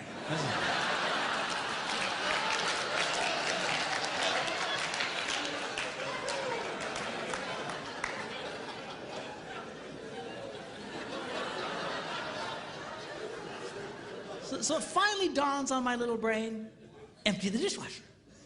So without being asked, I empty the dishwasher and I put everything away. And then, of course, I stick around because I want to see what happens. Why? Because I love to be appreciated. So my wife comes home. She's la, la, la, la, la, la, la, la. She goes over to the dishwasher and goes, "Ha! You emptied the dishes." And she goes, "You're such a good husband." and I eat it up.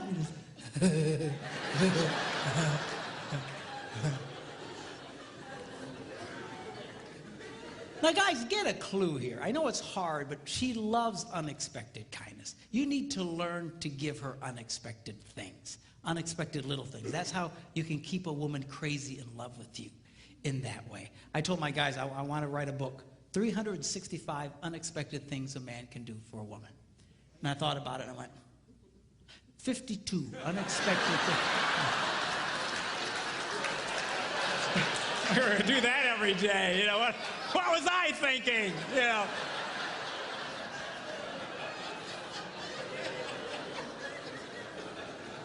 Because they light up. They light up. You know, some time ago when I was first doing this, I couldn't afford to take my wife with me. And so I was doing a lot of traveling by myself. And I was at a grocery store or gas station. I was paying for the gas, and I saw one of these rack of greeting cards. And this one caught my eye. It said, "My favorite place to be is wherever you are." And I thought, oh, I should get that. How much is that?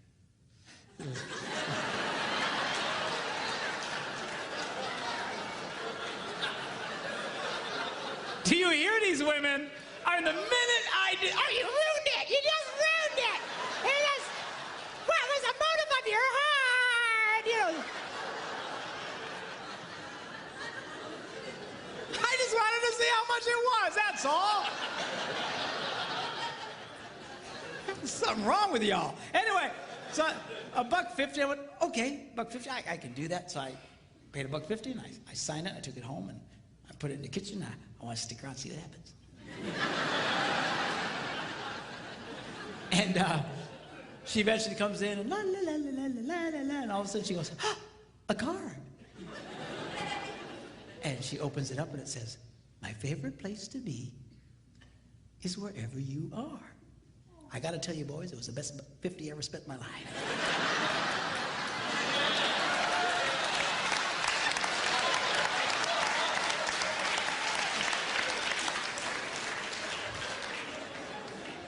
But we'll talk more about that tomorrow. Okay, now. Number 4, barter with him. Now, how does that work? Very simply, you become aware of something he wants to do. You know you got something you want him to do for you. And you just say to him, "Honey, would you like to do this thing you would like to do?"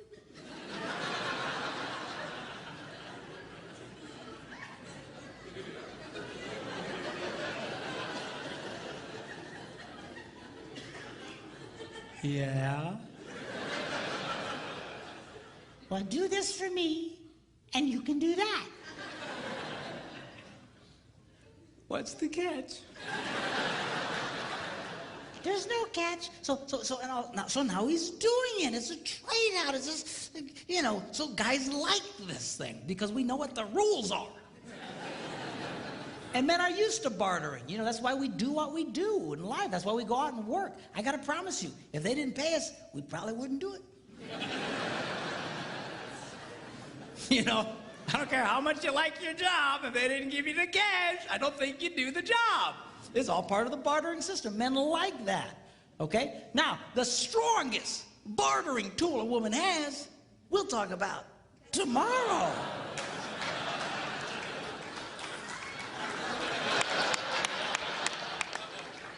Oh, that's terrible. I had one lady say to me, Doesn't that make me a prostitute?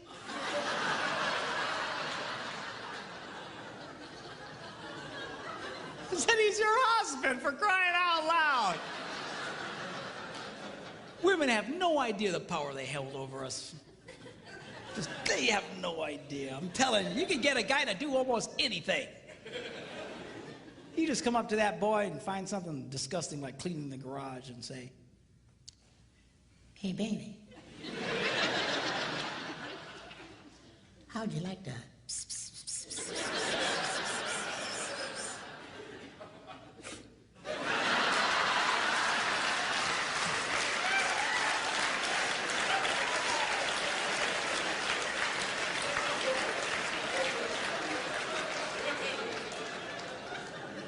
why, yes, I would. Well, I'll tell you what. You go clean the garage and then come and find me. Man, you got yourself a motivated boy.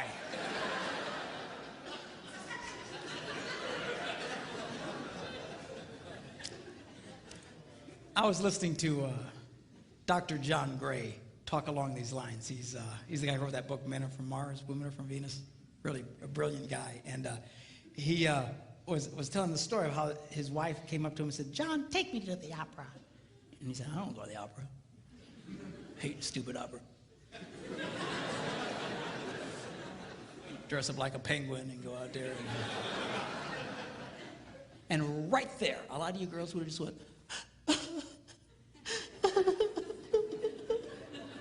I think I'll eat worms and die. She didn't. She knew about this stuff. She just asked him again later. Hey, John. Yeah? Take me to the opera. No. John, Yeah? take me to the opera. Okay. So now she's a happy girl. Now he's all dressed up like a penguin, taking her to the opera, and right there a lot of you girls would go, where's my stupid husband to take me to the opera? You got such a... seriously, a lot of you girls, you envy other women's husbands because they're always doing things, but you don't understand. Women who get their husbands doing this stuff know exactly what I'm talking about. They do this all the time. You sit there with your heart broken because he won't do these things. You think he should just cosmically do them on his own. I mean... Somewhere where the rainbow. So he takes her to the opera, endures this mind-numbing experience. On the way home, she's holding his hand, just lit up. And he says, when we got home, I pulled into the garage. As soon as the garage door closed, she reached over and grabbed me and made love to me right in the car in the garage. I assume they weren't driving a subcompact.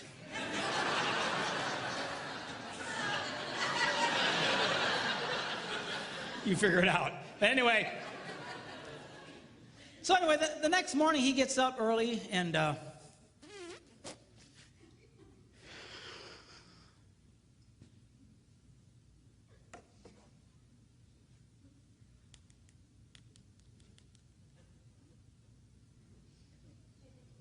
Yeah, I was wondering, how much are season tickets to the opera?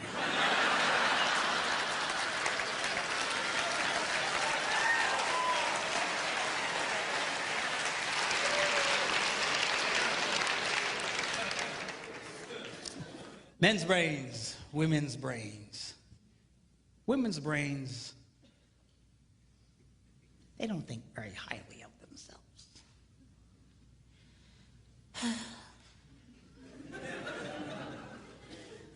I'm too fat. I'm too tall. I'm too oily.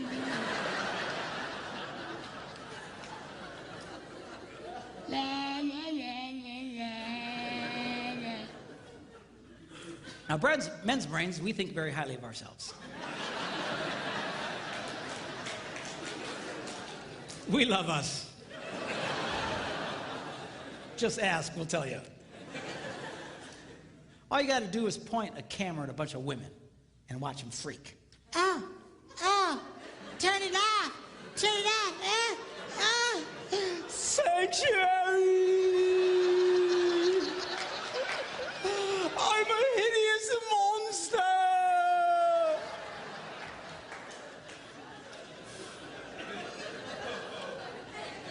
Point a camera at a bunch of guys, what do you get?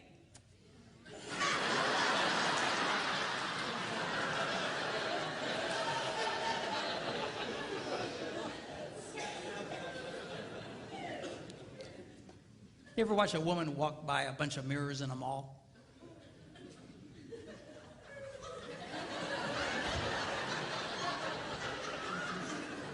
You ever watch a guy?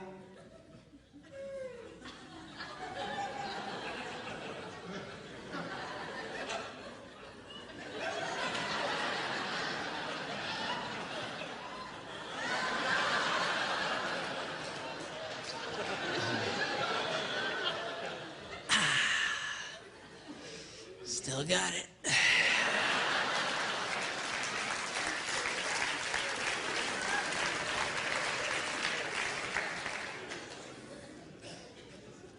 A lot of women, they give me such a drag because their husbands try to be nice to them and compliment them and be, nah, don't say that, nah, I'm ugly, nah. And you know, why do you do that? Here's a secret. You want him to like you. Why are you pushing him away? And it's, you know, that's such a drag. Ladies, do you know there are 3 billion women in the world who don't look like supermodels and only 8 who do?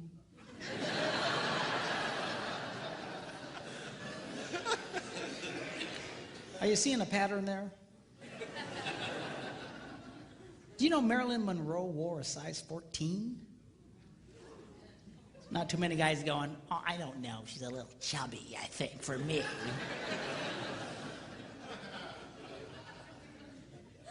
Did you know if Barbie were a real woman, she'd have to walk on all 4s?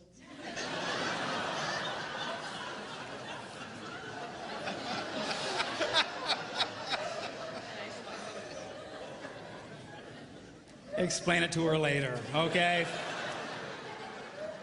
I don't understand. Okay. Do you know the models in magazines, they're airbrushed? Do you know what that means? That means even those women don't look like those women. You're constantly staring at these pictures, comparing yourself to these perfect women. Man, I'd get depressed too.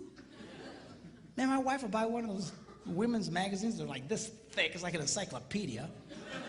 98% of it are just ads. Pictures of other women. Beautiful, gorgeous, airbrushed women.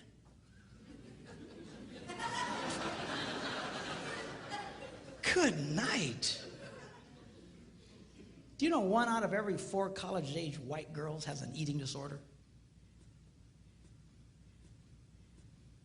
Can I be politically incorrect here? You know who really has a problem in this area? You white women. It's a documented fact. Women of color generally don't have this problem. You ever see Hispanic women? They walk around like they own the world.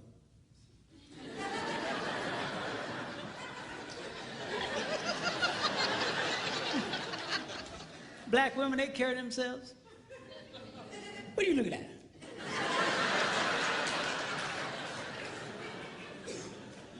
Typical white woman.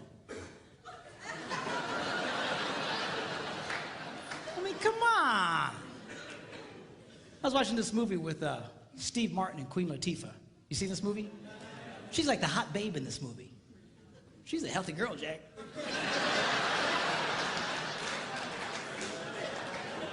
She's all over the place. But you know what? She came across as very sexy in that movie. You know why? Girls, men are not looking for perfect women. You know what's attractive to a man? A confident woman. When women carry themselves in a confident way like that, it's very attractive to a man. And you just be who you are. Just carry yourself with confidence. So you're not perfect. So what? Nobody's perfect. Even the perfect women aren't perfect. Now tomorrow, I'm going to be sharing with you when we do our little talk about sex. I'm going to be reading from one of the most amazing books. It's one of the most ancient books about sex. And it's in the Bible. It's called the Song of Songs, or the Song of Solomon. And it's a very sexual book. A lot of people miss it because they're very poetic. They talk about pomegranates and bloom and secret gardens. And people go, man, people sure are into gardening. What's the deal here? You know, just... No, it's not gardening, okay? It's about sex. We're going to look at that tomorrow. But tonight, I want to just take a quick look at halfway through this book. He describes this woman that he's absolutely crazy about. I want you to see his description of her. He says this. He says, how beautiful your sandaled feet, O prince's daughter. So apparently she had great feet. Your graceful legs are like jewels, the work of a craftsman's hand. So she had great feet, great legs. Your navel is a rounded goblet. So she's got great feet, great legs, but she's got an outie.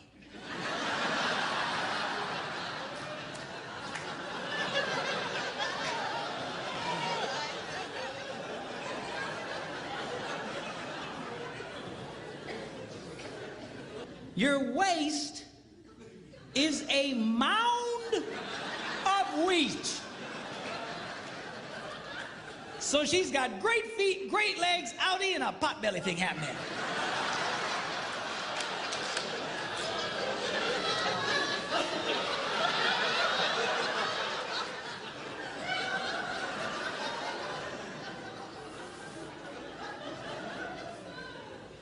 Your two little itty bitty breasts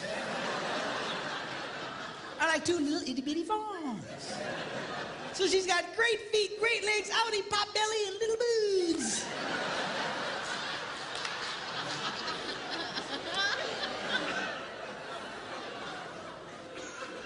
Your neck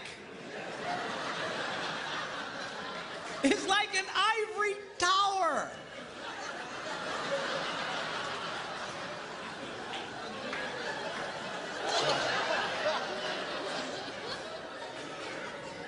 So she's got great feet, great legs, outie, potbelly, little boobs, and a big neck.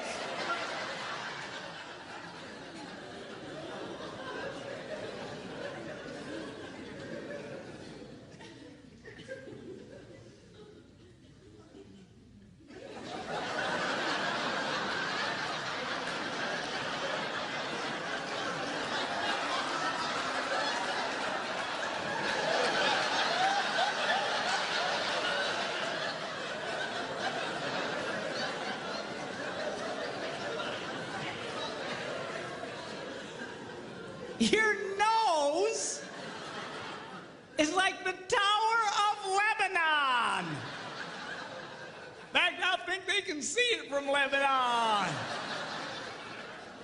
So she's got great feet, great legs, outie, pot belly, little boobs, big neck, and a huge snaz.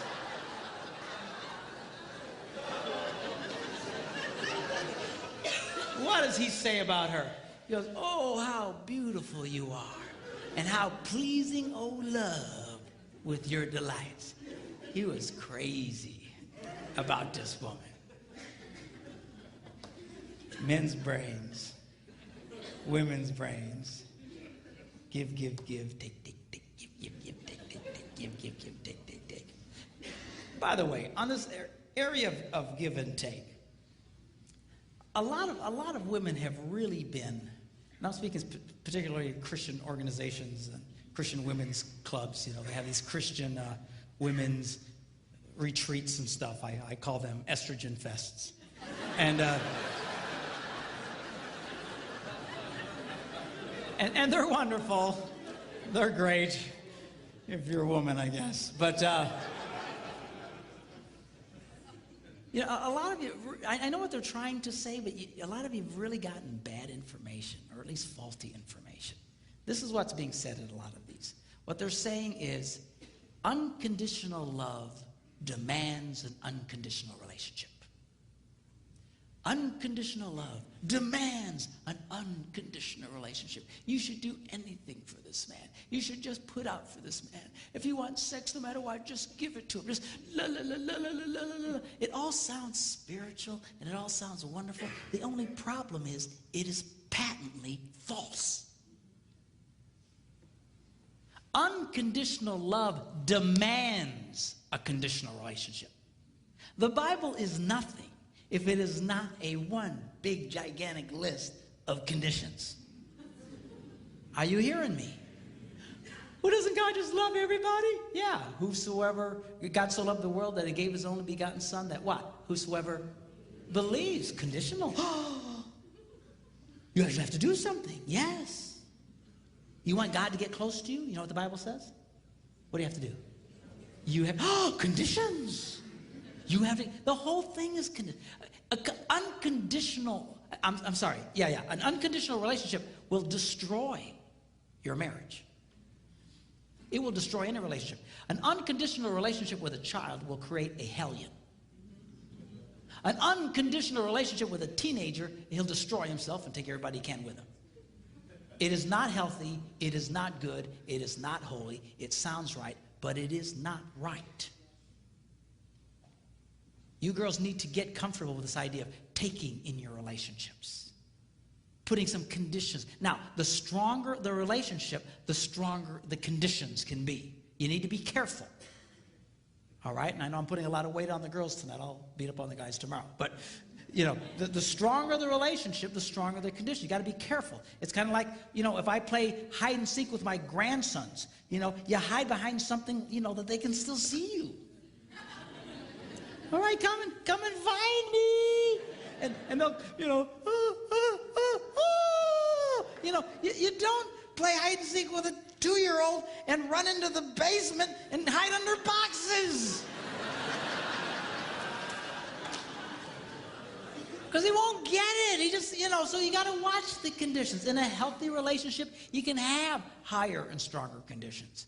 But you're not going to get there if you just never require something out of the guy. Okay? And some guys, you know, they don't like any condition. But guys, this is healthy. It's not right for her to constantly be giving to you and never getting anything back. And girls, you can change that, but you got to get comfortable. This is healthy for your relationships to take back. Most guys don't mind you taking back. What we get frustrated with is you expecting us to be like you. That we're just going to do this cosmically like you. We're going to somehow interpret your internal feelings. And we don't do that well. Okay? But you've got to, this is a healthy thing for you. I had a lady at a conference just a few weeks ago. She's crying her eyes out. And I said, what's the matter? She says, my husband, he'll never talk to me. I says, never. He never. If he would just talk to me just for a little bit, I'd feel so much better. She's just crying. I said, how's your love life? Oh, it's okay. I said, let me see if I get this. A man who never talks to you, when he wants sex, you just give it to him. Yeah. I said, well, why do you do that? Well, because I'm supposed to. That's what we're told.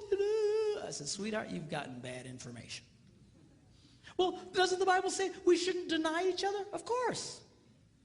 But denial doesn't mean, or acceptance doesn't mean you can't have conditions. Here's an example. If you're trying to get a mortgage for your home and the bank calls you up and says, hey, you have been accepted. We have approved your loan.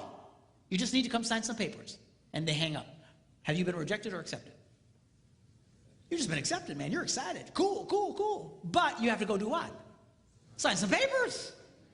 You don't go, stupid bank. They were going to give me that money, but I got to sign papers. I mean, come on. I said, the next time your husband wants to make love to you, you say, honey, I will knock your socks off. But we're going to talk for 5 minutes first.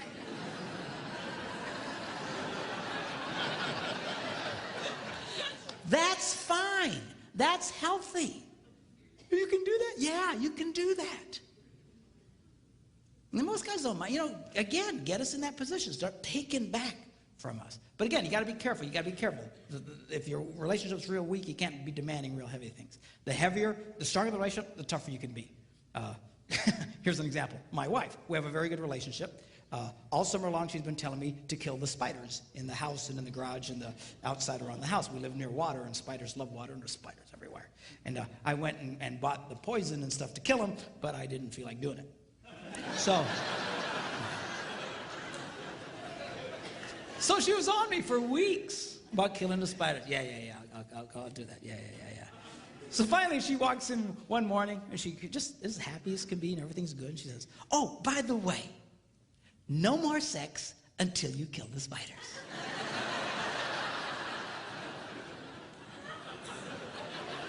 And she walked away.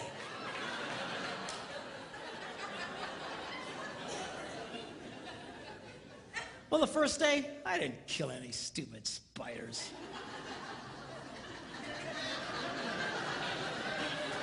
Second day, I didn't kill any stupid spiders. Third day, I'm killing every spider within miles of the place. I was killing spiders. Die, you stupid spiders! I sprayed our house. I sprayed the neighbors' houses, man. I sprayed every...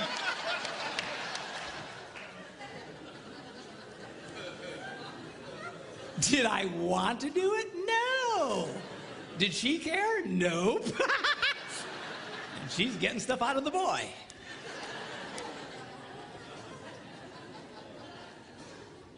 Men's brains, women's brains. In closing, I want to talk to you about how men's brains and women's brains are portrayed in movies. You have guy flicks and you have chick flicks. Now, a guy flick is only a guy flick as long as somebody is dying.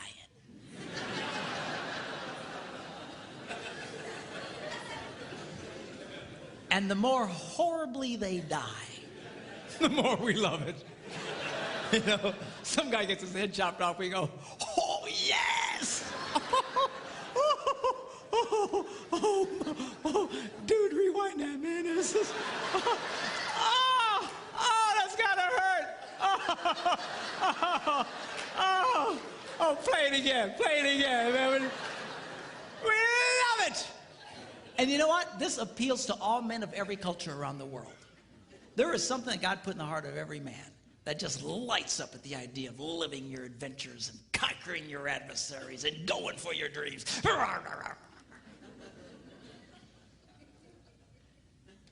You see it even in the smallest of boys. You girls that have little boys, you know what I'm talking about. They're always doing something dangerous.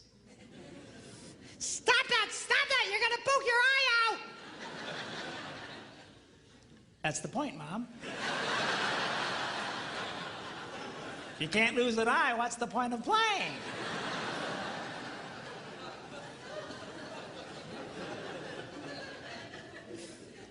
It wasn't a woman who invented football. And we like that. There's something just blesses the heart of a man when he watches one man kick another man's butt. Yeah! Light up on the inside. Just, we love it! I believe God put that in. I'll tell you, you can't possibly read the Bible and not see that God is a first-class, #1, grade A butt kicker. Not a chance. Even at the end of the Bible, it says someday Jesus is going to come back and he's going to be riding on a white horse and his robes are going to be dipped in the sweetest perfume that he got from Bath and Body Works. Is that what it says? No. Robes are going to be dipped in what? Blood. And all the men go, oh, shit. Dude, blood. That means somebody's going to get their butts kicked. We love it. Now, women's movies, chick flicks, are a little different. Chick flicks are about connecting the wires.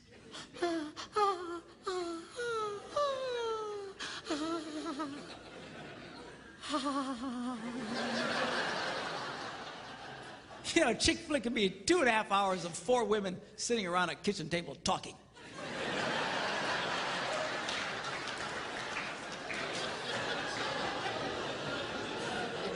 And she'll be watching it going,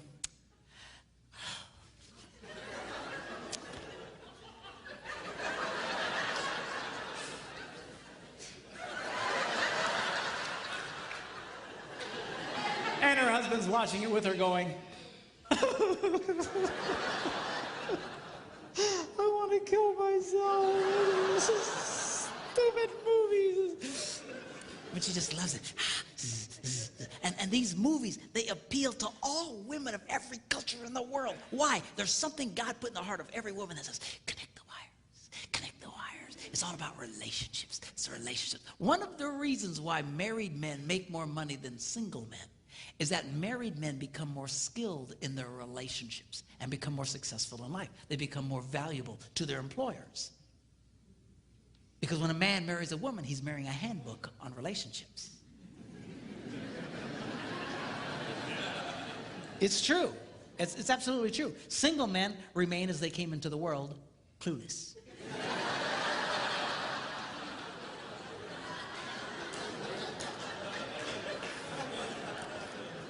Married men get feedback and they start learning, but you got to listen to her.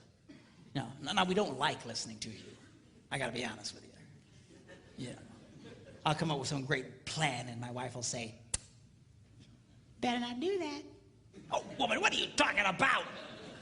I'm telling you, it's a bad idea. Oh,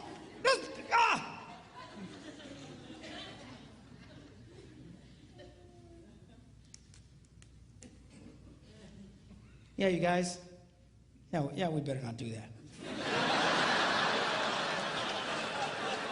Yeah. I just feel it in my spirit.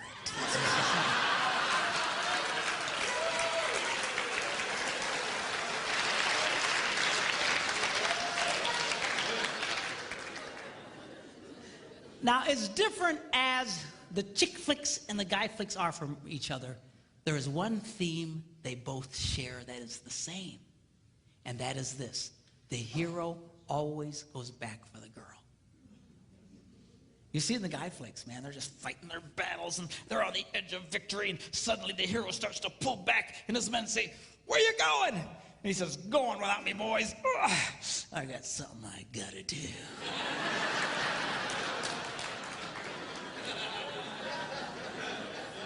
And at great risk to himself, he goes back for the girl and he rescues the girl. And guys watch that on the screen and we go,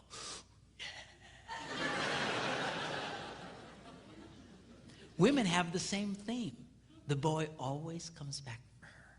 I was watching this chick flick, Jerry Maguire. Have you seen this one? And in this movie, they'd broken up, and finally he wins the big contract, and he realizes it doesn't mean anything because he doesn't have her.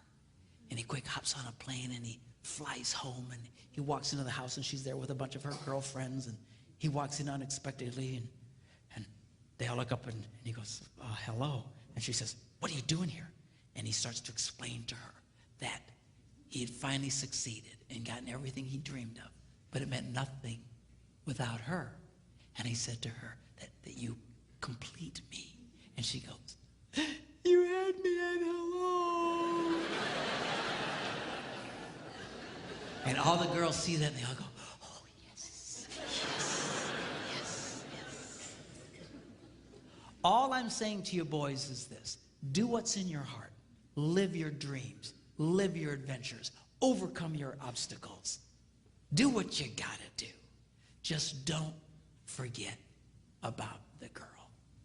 I've never met a man who was a financial success and who had lost his family who ever said to me, you know, it was worth it. It's never worth it. Don't be like Adam. You remember Adam in the Garden of Eden? Women say, where would you be without women? I say, Garden of Eden. But,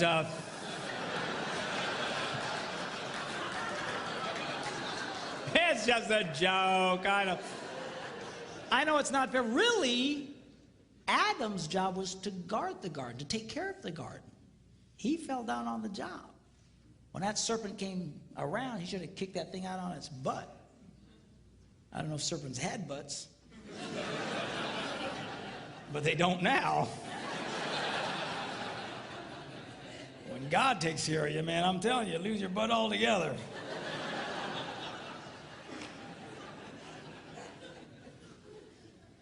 But you know what happened?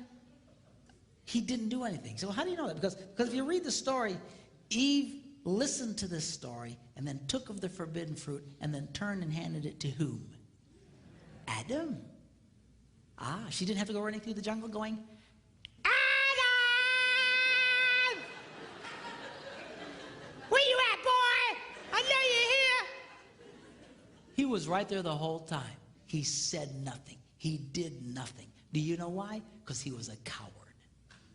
He was a coward and the father of cowards, of men who claim to be men, but they're no more men than the man in the moon. They are spineless jellyfish, impersonators, who are afraid to engage their wives, afraid to engage their children. You, sir, are no man. Don't be like that, Adam. You need to be like the second Adam. You see, the Bible refers to Jesus Christ as the second Adam. The first Adam messed everything up. The second Adam set everything straight. And at great cost to himself, he came back for the girl. He came back for you and for me. That is a man. You need to be like that. Live your adventures, yes. Go for your dreams, yes. Overcome your obstacles, yes, yes, yes. Just don't forget about the girl. Don't get so caught up in your puking little life you forget about her. You start working too late at some point, you just stand up and start heading for the door. All the guys will say, hey, where you going? Just say, go on without me, boys. I got something I gotta do.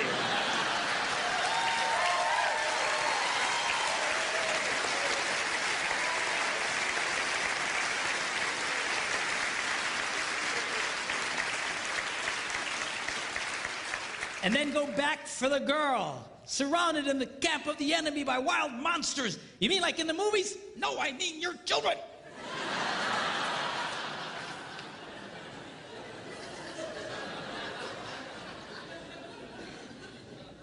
All I'm saying to you is do what's in your heart. It's in the heart of every man here, and it's in the heart of every woman here. Don't forget about her. Don't neglect her. Do what you need to do. But make sure that you go back for the girl. Are you glad you came tonight?